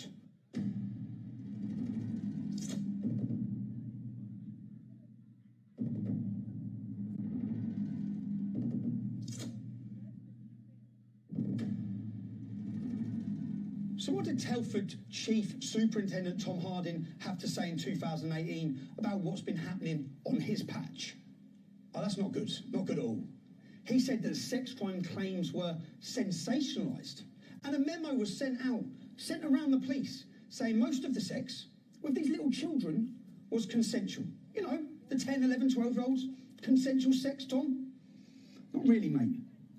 Now, that's not a good start for Tom Harding. This is 2018. I'm not playing this down. What I'm saying is that for many years we've identified CSE as something that we're seeking to tackle. And I've had, in the last 2 years, I've had additional resources provided to me by the Chief Constable and PCC, because it's something that we really want to work hard on jointly with the local authorities. I'm going to translate that limp-wristed, mealy-mouthed political speak for you. What he's saying, number one, they're seeking to tackle child sexual exploitation. That's his intent. See, politicians are great at announcing their intent, but not so great at delivering results. In your case, Tom, results means criminals being banged up. Number two, in the last couple of years, they've had additional resources provided. He wants you to know his failure in the past is nothing to do with incompetence or corruption, which it is. Yeah? He wants you to know it's nothing to do with that. It's because he was short of resources. Number three, not resources to get you for traffic offences or anything like that. Resources to deal with child rape. Number three, he really wants to work hard on the problem, jointly with the local authority. More intent, and he wants you to know it's not just him who is failing, it's the local authority as well. Well, what does working hard or smashing child raping, drug dealing, Pakistani gangs look like? What does that look like? That's the question you're asking yourself. Have a look at this. In this photo, you will see Bugsy. Bugsy's our main alleged gang leader of rapists from episode 1. You'll see Crowie. Crowie is Munchie's brother-in-law, you know, Munchie from episode 2. The ones accused of raping little girls and drug dealing. They're the Benallis. That's their gang name. Now, sitting down, here they are, sitting down with various police leaders, including Tom Harding and the Police and Crime Commissioner. Tom Harding left West Mercia Police in 2020 and apparently took some of his Best practice to Gwent. Newsflash, people.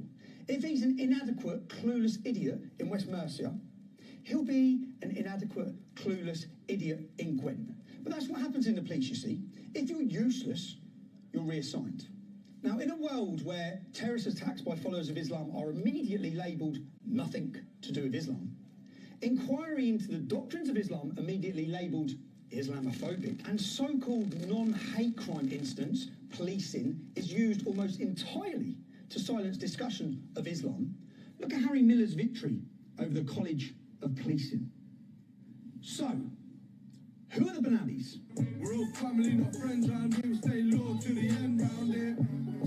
Someone tell me how the enemy's sleeping. It must be cowards that we're beefing. All their death threats, but we're still breathing. When we catch one of them, we got Section 18 in. GBH with intent round here. I might show you with the men round here. Give a fuck about your friends round here. Get dragged out your pens round here. In the last episode, we saw the police in Telford kneeling, taking a knee at the feet of Akib Khan, his hands on their heads, and Bobby Khan tweeting how the Benallis have got the police under control. It actually seems like that to the rest of the country. The police are under the control of the Islamic community in Telford and every other city. The Benallis have got the police under control. Izar says the police want a truce. Who are the Benallis? These are the Benallis. Bugsy, Charlie, Munchie, Crowy, Izar, Akib, Akil. All of our so-called men who are alleged to have been involved in the rape of children in Telford in our previous episodes are Benallis. You might ask yourself, how and what are Telford police doing to tackle this epidemic of Muslim rape gangs?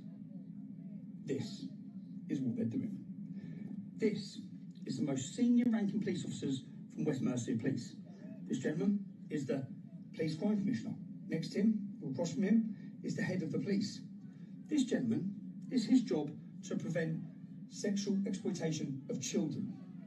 Now, this is Bugsy from episode 1, the main child trafficker from Telford, standing directly next to, having his photo taken, directly next to the man whose job it is to prevent sexual exploitation of children. Now, you remember Munchie from episode 2? This is Munchie's brother, standing directly behind the Police Crime Commissioner. Do you have any faith that these officers are tackling these gangs? There is no way that their intelligence system does not tell them that they are drug dealers, they are gangsters, and they are trafficking children. But they do not care. They are more interested in taking their photos for diversity. I have tried to find pictures of the police sitting outside the church in Telford. I haven't been able to. Outside the Sikh temple, I haven't been able to. Outside the Hindu temple, I haven't been able to. All of these men, all of them, including him, are directly linked to gangs that rape children in Telford. And this is what your police force are doing. This is community policing at its dumbest. And it's a model that's being replicated across our country. If it was working, people like Bugsy, Charlie, Akil and Munchie, they would have had to answer by now for the multiple allegations made against them. But they haven't had to answer them. They haven't faced justice. And people have told us that some of these men have been abusing and exploiting young girls since the early 1990s. That's for over 40 years. If you remember a clip from episode 2, the police records on these matters go back 40 years. They passed, and I quote, 40 years worth of evidence to the independent inquiry. If these men had been pursued and prosecuted from the start, so many girls' lives would have been saved from misery. Don't get me wrong, there are good police in Telford. When one of our surveillance teams was arrested for supposedly harassing Akil Khan, a known Benali drug dealer, 2 police officers told him in the police station, whatever you do, don't use the duty solicitor. The good coppers know there is corruption inside Telford Police Station. And this diversity-embracing community policing approach, shut up for the sake of diversity, as Naz Shah famously tweeted, be quiet for fear of being called racist, be quiet for fear of being called Islamophobe, well, it's either incompetence, stupidity or cowardice. Incompetence because the police intelligence system must hold information about the allegations and criminal activities of some of the men pictured here. Are these top police officers unaware of the information on their own systems? Stupidity.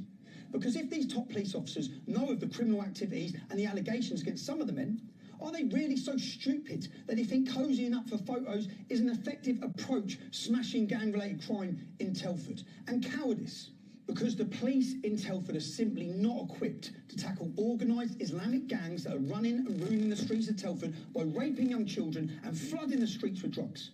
So the Telford police are frightened and incapable of confronting this evil. And if the police are frightened, the streets are lawless. God help every one of us if the police are frightened. And we're told Telford police are demoralised.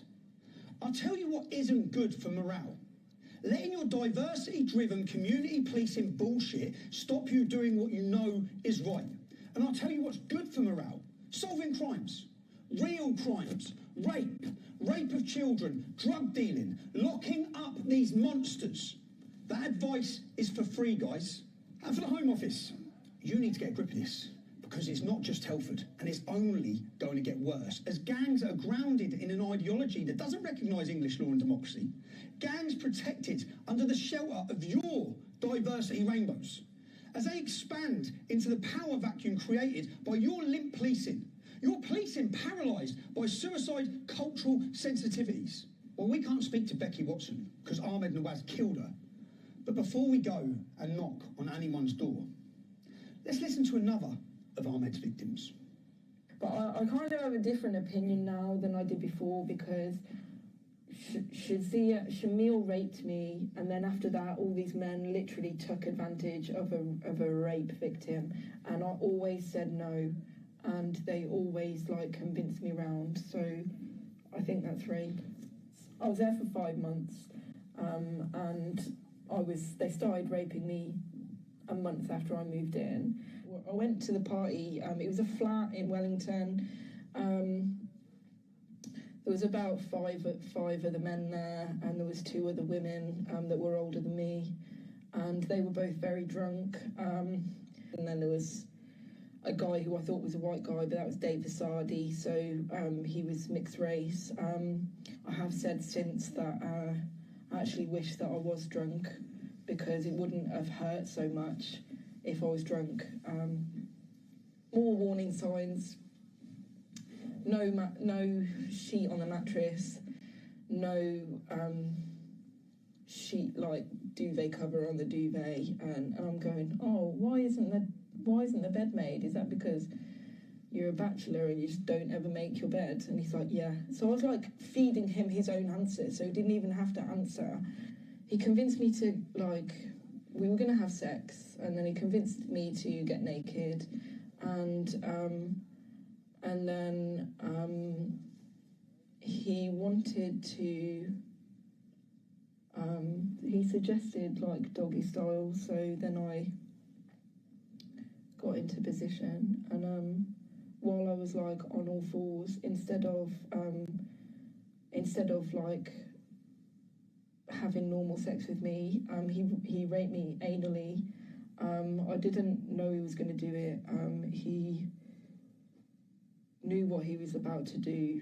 He'd must have been planning it behind me before he did it, because when he forced it inside me, I pulled away because it was painful, and he was already ready for that, so he knew that I was going to pull away, and he just pushed his body into me, and just pushed his body into me until I got caught between the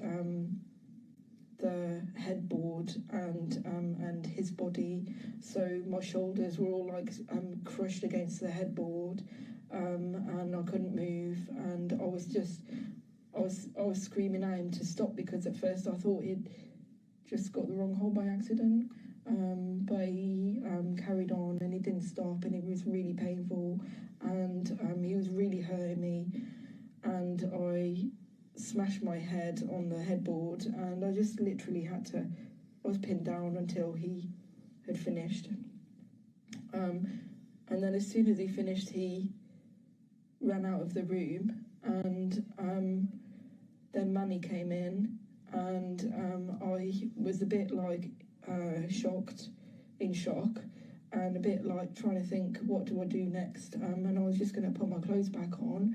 So when Manny came in, I was like looking for my clothes, and Manny was like sat next to me, and he put his arm around me, and he was going, "Why are you getting dressed?" After that, like, because I didn't think I could cope with anymore, and then they were like trying to imply that I was going to have to do more, and I was a bit. And the other girls were going in and out of the bedrooms as well, but they were really drunk, so they were like laughing and seemed okay. So I didn't know what was going on properly. And then the night went on for ages and ages. So that's when I met Dave. Dave was just like filling me in. He was like, "What is a girl like you doing here in a place like this? This is where, like, do you know what Ahmed does? Ahmed finds these girls on the street. He just picks up random girls on the street, chats up random girls on the street, and brings them to this party to have sex.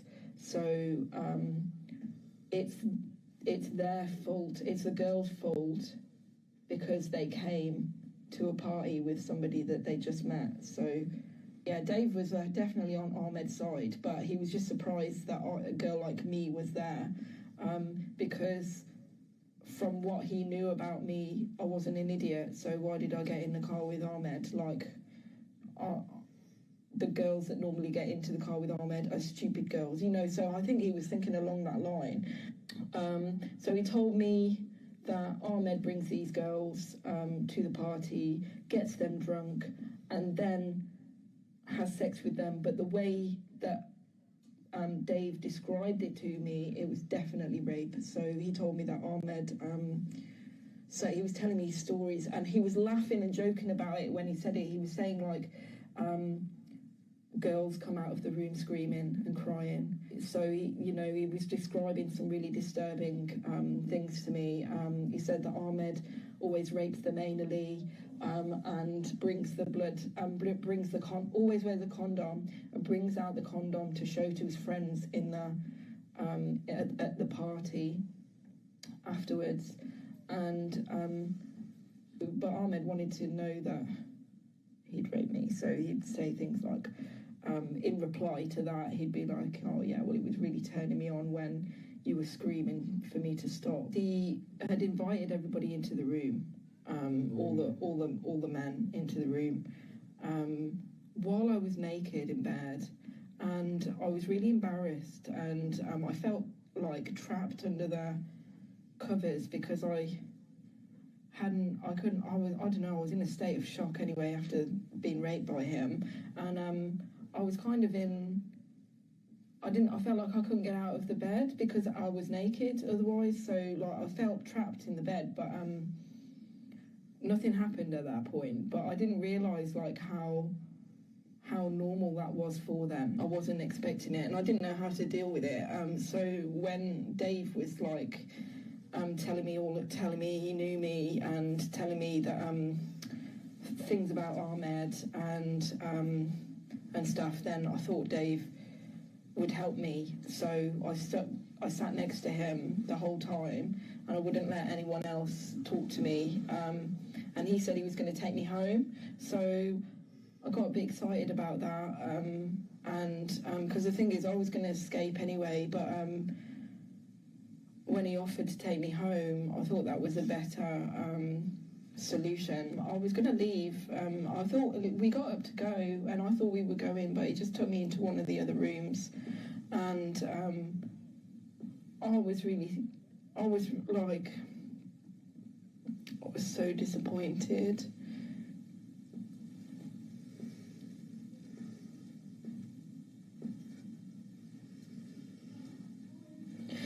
And he sat me down, and I knew what he wanted to do, and do you know what, I just gave up in my head because I thought I just wanted to go home, and And then, so he just sat me on the bed and laid me down, and like literally I was like a statue, because I just wouldn't move unless I couldn't say no, but I just let him put me how he wanted me. And then I can't even say that we had sex, because he had sex with me, and I don't know, he's just one of those guys that would never comes, and he just had sex with me for ages, and I was just like, he probably wouldn't come, because I was like I was just like a stone cold zombie underneath him,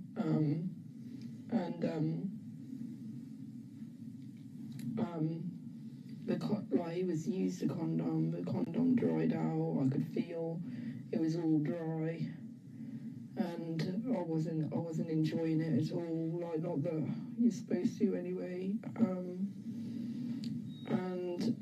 It was hurting, and it was itching, and it was horrible, and it wouldn't finish. And you know, it started getting light outside.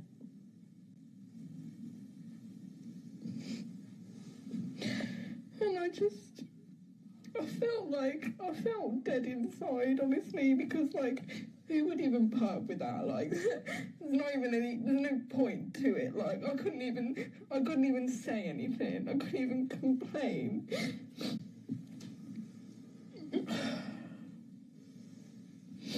And it was taking ages to come, and he couldn't come, and he was frustrated about it, so it made me kneel underneath him. And then he was like wanking in front of me, and he still couldn't come. And the white guy that was there, he opened the door and saw me with him, and then they were taking the piss out of it afterwards, so it made me go back in there. He gave up in the end, and he made me go back into the living room with him. This was Dave? Yeah. Asadi. He said he was gonna take me home, and then he took me into a bedroom, and then like he was still saying he was gonna take me home, and he took me back into the living room. This is yet another example, in this case, a child killer, an alleged child rapist, Ahmed Nawaz, let out after 15 months for killing Becky Watson, continued to violently and anally rape young girls. They're the allegations. If the police and the justice system had done anything like the investigation we had done, Ahmed Nawaz would not have seen daylight for a very long time. But they didn't. They didn't do any investigation. They tried to cover up what had happened. They all failed in their duty to protect the vulnerable. Our justice system failed. It didn't work, and it doesn't work today. And as a result of its failures, innocent children continue to suffer. Let's see what Dave Asidi and Ahmed Nawaz have got to say.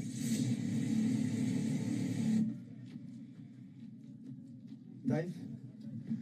Mate, I'm wondering if you can help me with some allegations about an old associate of yours called Ahmed. God, can you stop filming me, please? I'm about an old associate of yours called Ahmed, mate. God, I've seen your shit, mate. Yeah. So I want to ask you about an old associate. Yeah, I know that name. Yeah. Yeah, you used to attend parties. Parties. You was at houses with Ahmed Nawaz. You was at houses with him. Please stop filming me. Yeah, you was at houses, mate. I just want to see if you've got nothing to hide. You answer the questions. You know Ahmed. What was your relationship with Ahmed? I know of him, yes. Can I show you this? Can you just stop for a second? Yes, I can show you this, yeah? Please stop filming me. Yeah.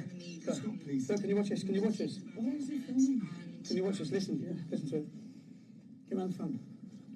Can you stop filming me? Yeah, listen to it. Right, ready? Don't listen to it, mate. Your response is needed. Your response is needed. But wait, just stop. Choose to participate in. Can you stop filming me? Do you want to listen to what the girl's got to say? She's talking about you. She's talking about you. She's talking about you. So should we listen to what she's got to say? So stop and listen to what she's got to say. Would help me, so I sat next to him. So she's just been anally raped by Ahmed in the house. Anyone else talk to That's me. bad. That's real bad. And he said he was going to Then take you've sat down next to her. You said you're going to take her home. I got a bit excited about that. You said you was going to take her home from this house after she got raped. Yeah, that sounds. That probably. I didn't know. I don't know who's been raped and who's not. Do you remember her at the house? And you said you were going to take her home. I recall the face. Yeah. You recall her face, yeah? Yeah. Well, carry on listening. Sorry, were you going to say something? Carry on listening, because you're a witness to what happened. Just stop. Stop for a sec. Stop. Just stop for a sec. I don't want to be. No, just stop for a sec. Okay, well, look. Listen. Listen to what she says. Listen to what she says. I was like... She was excited because you were going to take her home. Okay. So disappointed. But then what? Listen. You recognise her, don't you? Yeah, I do recognise. Do you recognise her? And he sat me down and I knew what he wanted to do. Me? She's on about me, yeah? In one of these parties with Ahmed Nawaz? I've never been to any parties. You just said you recognise her and you're aware of her. Yeah, I do. I know who she is, yeah. I remember her, yeah. You do remember? And Simple question then, Dave. Did you rape her after Ahmed Nawaz raped her? No, sir. sat me on the bed and laid me down and like literally I was like... Was you at this party? Was you at a house with her? I've never been at any party. Was you at, not a party, a house where Ahmed Nawaz was raping girls? No. Your comments were that he takes girls there regularly. My comments? Put me how he wanted me. You know, Charlie, he's present in this house as well. Is he? Okay. I don't know, he's just one To be honest, he wanted to rape her. You didn't let him rape her. I don't know. But he wanted to rape her. Had sex with me for ages. But listen, it seems like you had a problem ejaculating. I had a problem Ejaculating. I was like a stone cold zombie underneath him. What was your relationship with Ahmed then? Ahmed, relationship. What were these house gatherings about where girls were taken in out of rooms and raped? I don't fucking know. You don't know? Well, Charlie was there. You know Charlie? To be honest. You know Charlie, because Charlie's cousin is the main rapist and their family were the main rapists from this town. Okay. His uncle Keith, Asian Keith, was now, him and his son. You should go and probably speak to them. I'm going speaking to anyone who's got allegations against you. You're one of those people, Dave. What do you have to say? Nothing. But look at the pain in her face. Look, she's crying. Yeah. I feel deeply for her and traumatic experience, but unfortunately, it's got nothing to do with me. So can you stop fucking filming? Why would she be saying that you were there? Why would she be saying that you've raped her? Explain that. It's very clear. She knows you. Dave Asidi. That's you. You were in this house. So what you're saying is. I'm not saying. I'm saying that there's girls. You was at a house. Would you recognise her from the house? You've already said that. I recognise the face. You recognise her from the house? Okay. Yeah. You were present with Charlie. Yeah. Charlie's cousin and family and the main Pakistani rape gang from this town. You know Ahmed. I don't think so, mate. What don't you think? They're the main rapists. Asian Keith and his sons. Unfortunately, it's got nothing to do with me. So why would this girl name you? Why? Were you in these houses? Yeah, listen, man, I've sorted this out with the police. Okay, and to be honest, nothing to do with me. Was you present in houses with Ahmed and young girls? Houses? Was you present in a house with Ahmed and young girls? I think I was there once. You was there once? Which time? With her? That time when she was there. But I never fucking... And that time when she was there, she was anally raped by Ahmed. She came out of the room, she was upset. Okay, maybe so, but I don't know fuck all about that. But you laughed, because you said he always takes girls in there. No. You said he always comes out and shows the blood. He always comes out and shows the blood. What was the idea of the house gathering then? What was it? What was it? If there was girls going in out of different rooms with men, and men all one by one? Well, my friend used to live, my friend lives there. Which friend? My friend Charlie. I used to be friends with Charlie. Yeah. Okay, and I was just simply going to see him. There was no party or... Was there girls getting taken in out rooms? No. I was working at the time, and I got there, to be honest, I used to go and see him after work. So I think anything might have happened, definitely happened before. So we're saying this girl's just randomly making up, mate? No, I'm not saying she's making up. I'm saying I wasn't fucking there. That's what I'm saying. And maybe she met me around that time zone, but to be honest, no. I don't participate in anything like that, mate. I don't appreciate you asking me if I would like to be filmed. This is your right to reply? Yeah, I'm replying. I've replied. I've told you, nothing to do with me. I don't rape girls. Nothing to do with anything. What was your relationship with Ahmed? We friend of a friend. long time ago. We was young, basically. Okay, let me ask you another thing then. So, a friend of a friend, so you were aware at the time that he was in, that you were associating with him, that he'd killed a 13-year-old girl? Yeah, I heard about He'd already killed her. Off the grapevine, yeah. Who he was sexually assaulting and abusing as well, yeah? And then you're in a house with him, with other girls? No. You've just said you was. You remembered and said you was there with one. Yeah, once. Yeah, There's once. one time. Once you was there. There was some girls there, but There's some girls there. no fucking sexual activity whatsoever. No? No rapings, nothing like that. To be honest, I'm an innocent man. I do not wish, I've asked nicely, move your cameras from my face. I don't want to be associated with stuff like this. Unfortunately, you are associated. How? Then you're in a house with him and other girls. I had an accident. Girls are being brought in and out of bedrooms to be raped. They're the allegations. In quite horrific circumstances, in quite detailed circumstances, when you listen to the detail. Do you want to watch that video again of what she says? I don't want to watch it, to be honest. You don't? I know for a fact I haven't raped anybody ever in my life. Okay. Ever. Oh, David. And listen, I don't like... Okay, pull the camera off him. Oh. I've done nothing wrong, mate. I do not wish to be filmed like this. I'm putting a documentary together. This is part 4 of Rape of Britain. I've seen some of your I've done stuff, mate. So I've done investigation. I think it's fucking horrific what's been going on. Well, you've admitted you was in the house with Ahmed. Yeah, one time. For these parties. No, when I say parties, I've heard about this. I've been. Well, you would have heard about it because Charlie, your mate, you go around to see. No, his family were the main rape gang family in this town. That's nothing that I know about, to be honest. No, it's been all over the news. It's not something that really people gonna go around bragging about, is it? It's been all over the news, national news. Things like that. So I would never turn up to any convention like that. To be honest, there's places in Telford where they can go for parties like that. You go and chuck them a few quid and get your fucking ends away. But the thing is, but you remember this girl specifically? Yeah, I remember her face. Yeah, I know. You remember being in a house? Yeah. You remember Ahmed being there? But you can't recollect what you were doing there.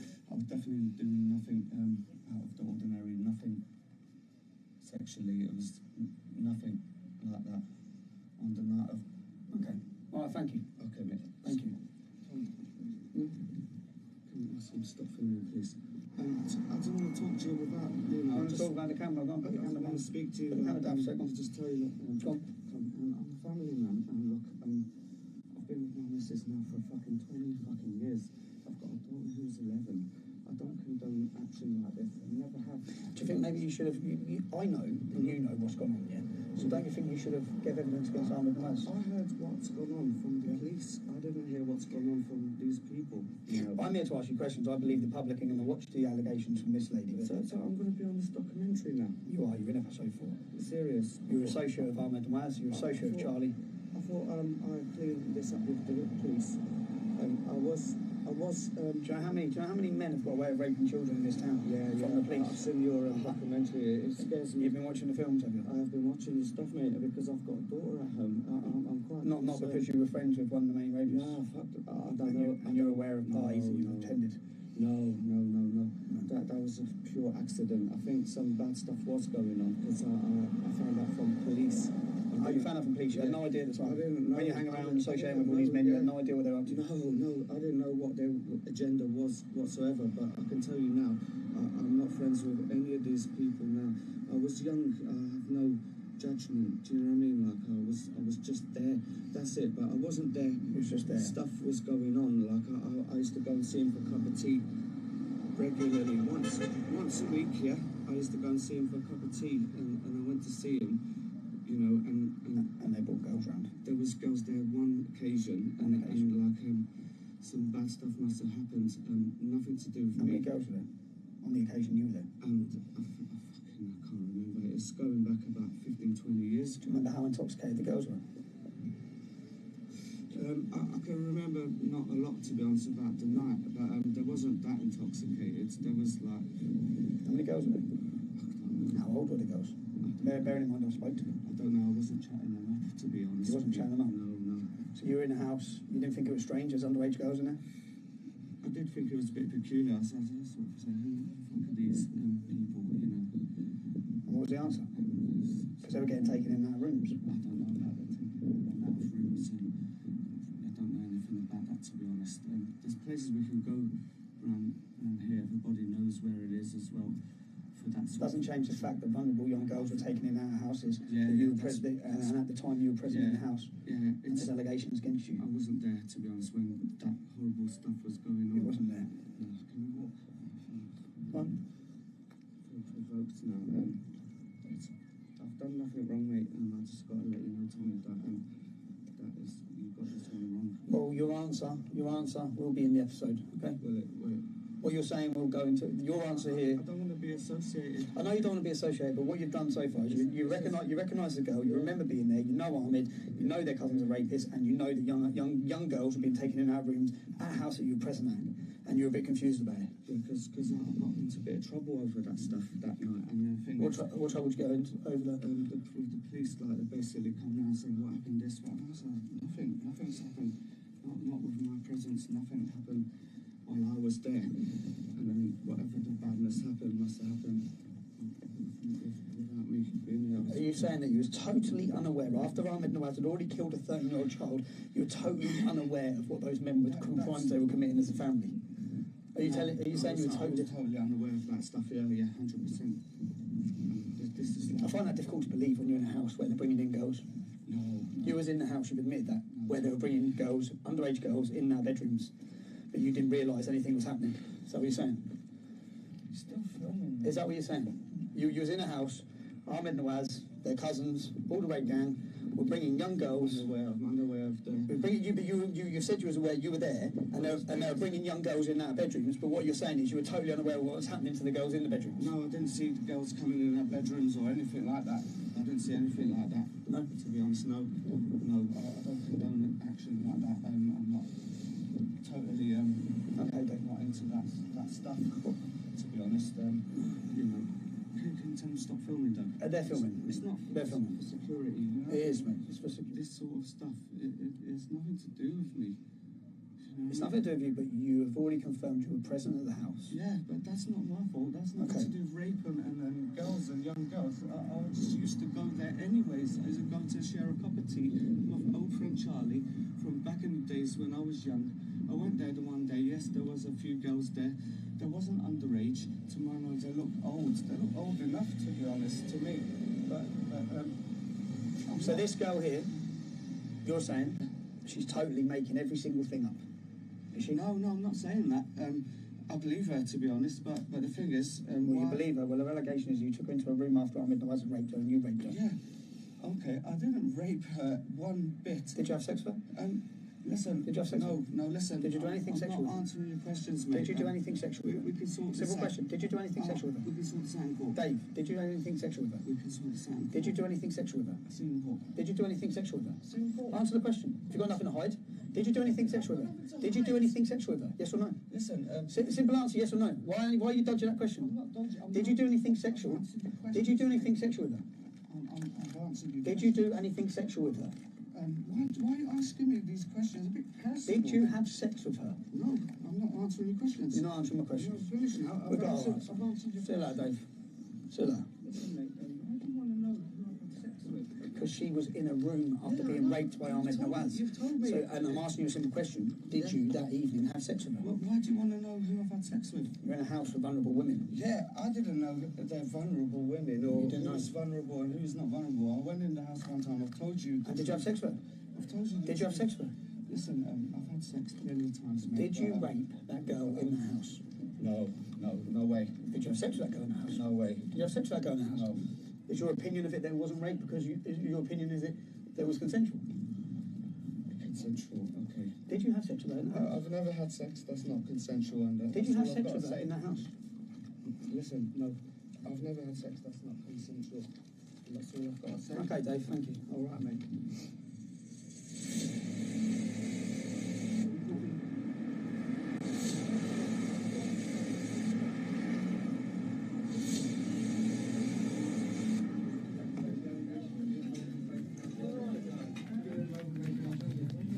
She was angry about for repeating that you had raped your man's girlfriend. Well, that allegation, mate, you took a young girl up to the Recon, a school child up to the Recon.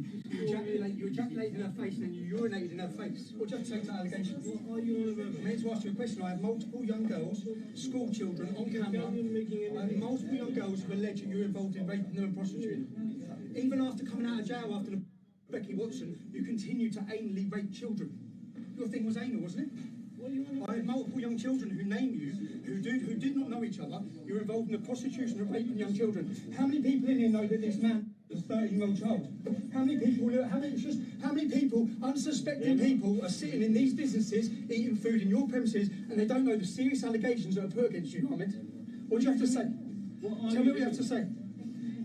How many people here know that there are allegations against you for anal rape of children? You took a young girl up into the woods and you urinated in her face. That's the allegation. What do you have to say? You're just making things up. You're going to see the videos of all of these victims. You're going to see you're racist, and you know racist. You're just making things up. Actually, Ahmed, you are the racist because you are the man. You are making things up. Actually, Ahmed, you are the racist because the girls tell us you call them dirty gullah. Is that right? Dirty gullah, white slags. That's the term you use to refer to these children. What do you have to say? Okay, so how long did you serve in jail for the murder of Becky Watson? 15 months. 15 months in jail. Now let him go, man. Let him go. Let him go, but how many people? To answer the question, okay? Why would I have, Ahmed, multiple young children, multiple young children who do not know each other, all naming you as being involved in raping them? Excuse me, please. Do you think this is the right thing? Is the right time to? I think that unsuspecting customers in towns like this need to know of your history, your past, and the allegations against you. You're just making things up. Carry on. Becky Watson. What was your friendship with Becky Watson? She was 13 years old. You're just going around just making things up. Mate, did you think the murder of Becky Watson will only last 15 months? You're just going around making things up. Do you think 15 months? No, look what you're doing. You got all these guys. Yeah, just look at these guys. Yeah, and the way that's it. Yeah, no, you bought these guys, and just making things up and pressurizing. Mate, I'm just here to ask you simple questions. You pressurizing. This is your This is your right to reply. This is your right to reply. Can I ask you one question? You can ask me one question. No, go on. Do you think this is the right time to just comment? Mate, I need to ask him questions. No, you're not listening to what I said. Do you understand that young girls in their school uniforms, a young child was taken out to the woods and was urinated in her face? I don't think there's a right time to ask these questions or a right time. You're just making things up. No, I'm not making things up. You're going to see the allegations after girl after girl after girl. But the police, they come to arrest me. You're just making things up. That's all you're doing. You think because all of you got away with it? We all got away with it. Did you kill Becky Watson? What are you on about? She's dead. You just carry on. She's not here anymore, bruv. You just her mum and dad will never see her again, mate. Her mum and dad will never see her again. Look at these guys just making things up. What were you doing hanging around with 13-year-old school children? You put on your car bonnet and you raced off because you were angry because you had been sleeping with your best friend Imran's underage girlfriend. Excuse me, please. Imran's underage girlfriend was you sleeping with? Ahmed, how many people do you think are going to use your business after this? I'll just ring the police. You can ring the police, mate. Ring the police. So this is Ahmed Nawaz. Unsuspecting customers need to be aware of where these premises are, who these men are. You're going to hear allegation after allegation of rape, of prostitution, anal rape, even after coming out of jail. Ahmed, what you don't understand is you're a star of episode 3 and 4, mate. Ahmed Nawaz, you're going to. This is your opportunity if you want to reply. Do you want to reply anything? You don't have to reply anything. You don't have to reply. Come on, we've been. Come on, let's go. Okay, just everyone, you need to know what these men have been up to, yeah?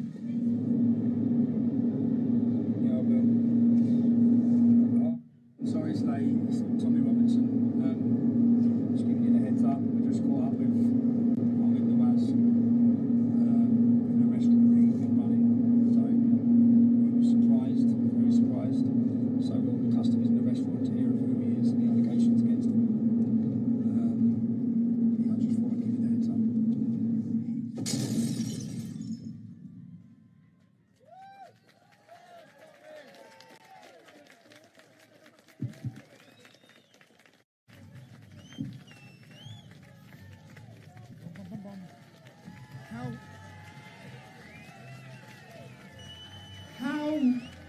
How are they not getting arrested? How? You've got witness allegations of rape and they still don't get arrested. Until their businesses are closed down, these men are operating in this town. Make sure you share who they are, you share their businesses. Episode 5, we're going after 3 more businesses in this city that have been used to prostitute children. The police, in episode 5, I spent 12 to 18 months getting to know a survivor who didn't live in the UK. I flew her into the UK to meet with me. I went excited because she is a wealth of information against these gangs. When I got to the airport, armed police approached me in the airport. It's all on camera. They said, "Who are you meeting here?" I said, "Why?" They said I had to tell them who I was meeting there. I waited for 2 hours. The girl didn't come. I went outside. I said on video, "I'm disappointed. I don't understand why she's not here." I've been in contact with her because it was at the start of COVID, so we flew her to another country to then get her into the UK. The police arrested her at the airport for malicious communications for naming the men that raped her. This girl we have recordings, historical recordings from 8 and 9 years ago of the woman begging the police for help, begging them for safety. They said she was not in danger. Our friends moved her. This is going back 8 years, yeah? Our friends moved her. The next day, her mother was violently beaten on her doorstep by gangs of Muslim men. What Telford police have done purposely, they purposely leave the victims in vulnerable situations without protection because they don't want them to be witnesses for court cases. The girl was on the phone begging. We've got the police officer's name. The woman from the council comes on the phone and says, "I'm sorry, PC," and she names the police officer, says, "You are not in danger." This is a tactic used by this police force. We also have, which we've been trying to do, but the police haven't cooperated, we have a woman who is a victim of modern day slavery. She's forced to chop jugs from 8 o'clock in the morning till midnight. She would be a key witness to take down these gangs.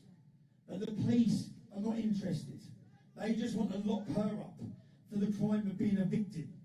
And also, I thought Lucy Allen as an MP was quite good on this issue. No, she's not. So I contacted Lucy Allen and I said, "I've had a woman come to me. She's a vulnerable woman. She's trapped. She has nowhere to turn. Can I put her in direct contact with you? She needs someone to fight for her." She says, "Yeah, put her in contact with me, but you stay out of it, Tommy." So then I get the girl, I sit down with the girl, we contact Lucy Allen. Lucy Allen's response was, "Where do you live?" When she said where she lived, she said, "Oh, that's not in my area. Contact this other random dude, this other bloke." After building up her confidence, I then sent Lucy Allen an email straight away saying, "Thank you, you're now starring in our documentary when we're looking at the council," because you've not helped her. Within 20 minutes, she contacted the girl. But the girl is still trapped. And these police are not interested in taking down the gangs. You'll all see it. If she ends up going to jail, she's not a drug dealer. She's not profiting. She's a slave at the hands of Pakistani drug gangs in this town. But we also have an episode on the council, and the next episode, it will heat up because we're going back after their main gang lads. So it'll be interesting.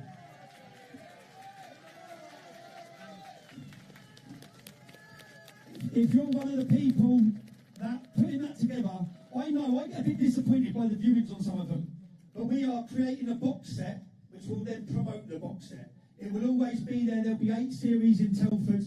If you're one of the people that subscribe to Urban Scoop, you make it possible. You make us have security for hotels, for travel, for getting around the country. It's the most important work I've ever done. And do you know what? Do you know when I approach their men, I can see the colour drain out of their faces. And I think, I know, when I see them, it's satisfying for me. It's really satisfying for me. Because I look and think, yeah, your life's changed, bro. Yeah? Your life's changed. And the way you're feeling now is how these women feel for decades. So, for me to have the ability and the chance, because I thrive on it, to go and find these scumbags and make sure they're famous, I thank everyone for giving me that opportunity as well, yeah?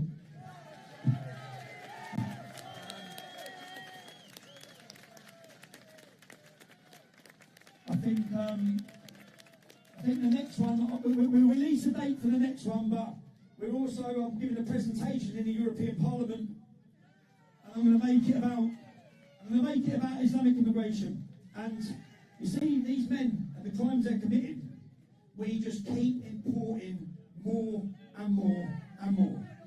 So the mindset, I'm excited about it, because when I get an opportunity like that, whether it be Oxford University, when I've got a chance to put a presentation together with evidence, with statistics, with numbers, with how they think in their minds, then yeah, I'm looking forward to it. I think it'll be a good one. So just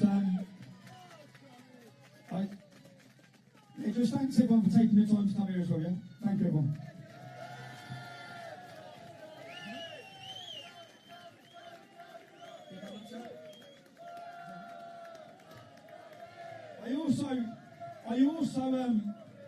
I also, because it's trying to do one thing at a time, and you know, if you watch the episode with Sarah, the venue come under attack. The venue that was going to be used as a retreat, their family members were harassed. They pulled the function on it, and the men that were doing it, I have found out everything about them. Yeah? I know who they all are. And that is work in progress, because I'm going to expose every one of you. Do you know it's a hope, not hate operation to discredit rape victims? Hope, not hate, are working along with other men. I've got who they all are. We put trackers on, we know their operation, yeah? They are paid agitators. Their job is to discredit victims of rape. That's their job, yeah? And that's what they're doing. And that has happened to these women for 20 years. They've been discredited, not believed. I believe every one of them. That's why we've got this platform so they can tell their stories. But to Clown World and all the other scumbags, I'm going to expose every one of you. Right? You are working, you are getting paid, I know where you work, you are using your company time to attack victims of rape. Attack victims of rape. That's what you're doing. And everyone in your neighbourhood's going to know who you are, guys.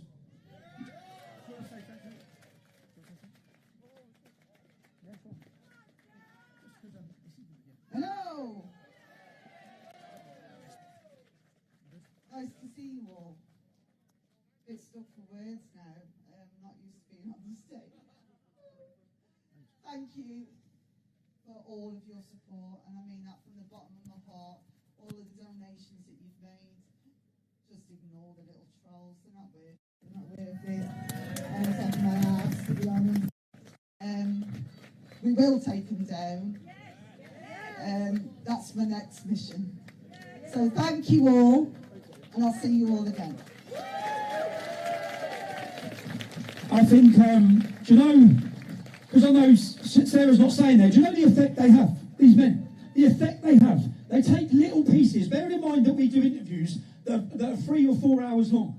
They take little pieces from the interview and they try and search for something to discredit the woman. Yeah, that's what they do. So they're having to read, not only courageous enough to tell their story, but scumbags, English scumbags, paid for by Hope Not Hate as an operation whose job it is to attack these women. Yeah?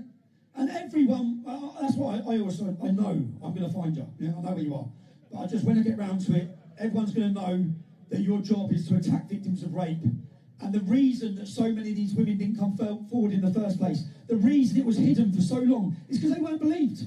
They weren't believed. So they find the courage to speak out, and these scumbags go after them and attack them, and try and discredit them in every way. They're not going after the men. They're not even talking about these men. These men who have been exposed as raping and torturing children. They're not even going after them. So it frustrates me. A lot frustrates me in a bit, but how is there not a revolution in this country when you hear what's happening to our women? It's like, how is there only this many people here? How is it that people don't care? I just don't get it. I just think you do not care. Listen to what they've gone through. There's a 13-year-old kid in this town who's been murdered.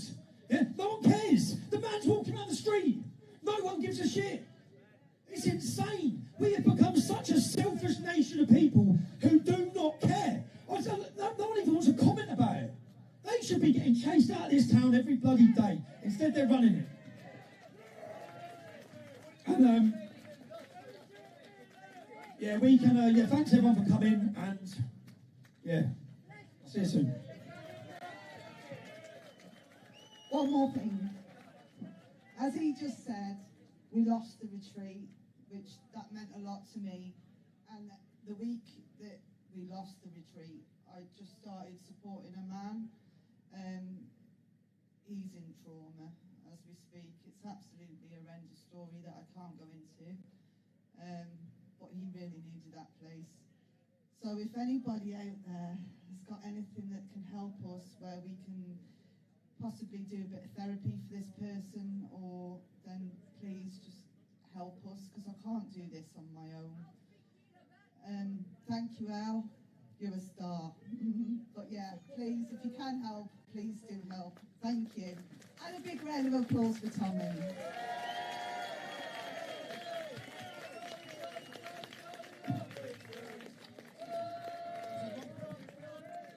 How passionate is Richard's speeches as well?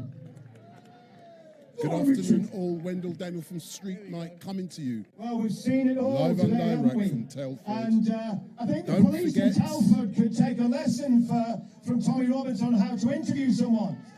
Yeah.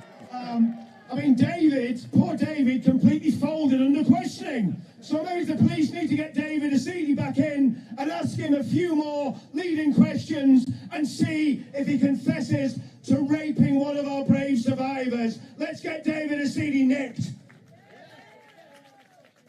The reality of what you've seen today, this is the most harrowing film that we have made. This is a life and death situation that these girls face. And I'm going to say something now which will shock you. I was talking to a survivor yesterday, and she told me that she'd been trafficked to Birmingham. She'd been raped in the house that she was trafficked to. She went into the bathroom of this house in Birmingham to get herself cleaned up. And lying in the bath in that house in Birmingham was the body of a little girl.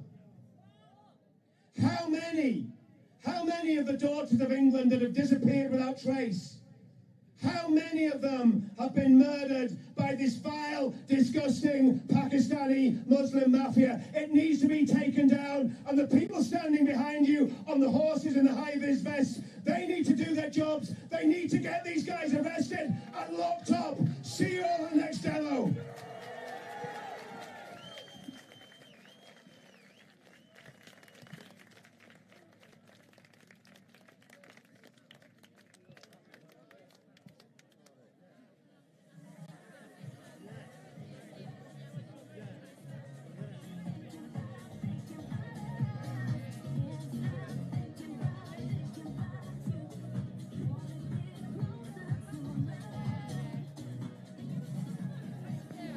Good job, well done. Good afternoon all, thank you.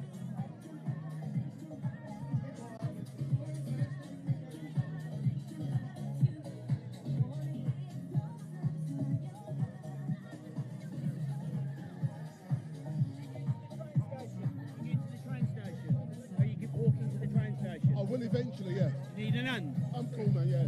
No, that's all right. I get used to taking it, but thanks a lot anyway, yeah. Thanks a lot.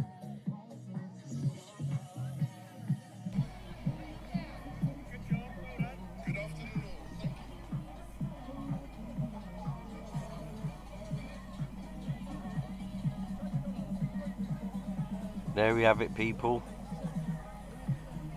Tommy Robinson's part 4 of the grooming gangs in Telford. Thank you for watching. Please subscribe, like, share, and hit the notification bell. That's sad.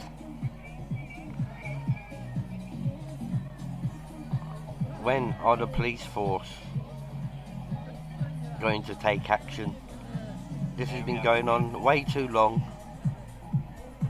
So good afternoon to all of you watching. My name is Wendell Daniel. And it's time now and welcome to Street Mike. For the West Mercia Police to act. Live and direct from Telford with, as we've just seen, with Tommy Robinson as he unveiled part 4 of The Rape of Britain. And we are going to be coming to an end of this live stream now. And I thank you all for watching. You've been watching on Facebook twice, on YouTube, and also on Vimeo. But what is going to happen now is that this live stream on YouTube, I'm now going to delete it. So if you want to rewatch this live stream on YouTube, you cannot do so. I'm going to delete the live stream because I will get a ban if I don't. But if you want to rewatch this live stream, go on Facebook at Street Mike Livestream. So if you want to rewatch this live stream, go on Facebook at Street Mike Livestream, go on Facebook at Street Mike Podcasts, or go on Vimeo at Street Mike TV.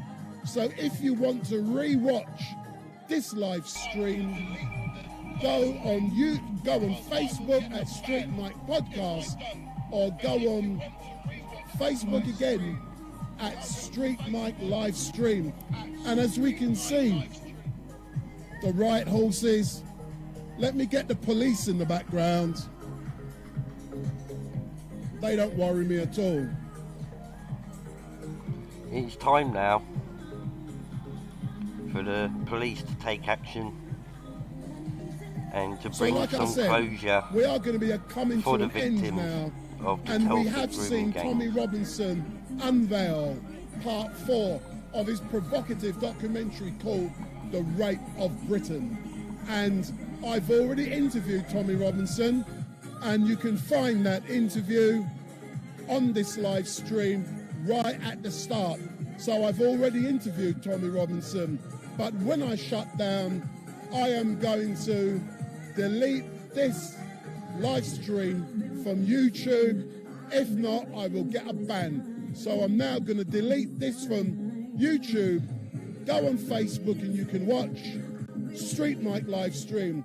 But don't forget, if you like Street Mike, give me a thumbs up, make your comments down below, share and follow.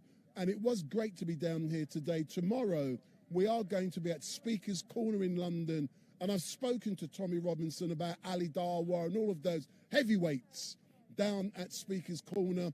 And I said to Tommy Robinson, why is it that we don't see him in London? And we may be seeing Tommy in London when the Football Lads Alliance come down to cause mayhem on the 24th of September. But I am going to be from tomorrow, as I said, I'm going to be at Speaker's Corner from 3:30 till 8 o'clock. On Monday, Tuesday, you're going to see me in and around London because we are going to be seeing a new leader emerge for the Conservative Party, and that person will become the new Prime Minister. So on Monday in Parliament, all around that area, 10 Downing Street, you're going to see Street Mike, and we are going to be there. But I'm going to be locking down now. We have come to an end. Thank you very much for watching. It has been great. But give me a thumbs up, make your comments down below, share and follow.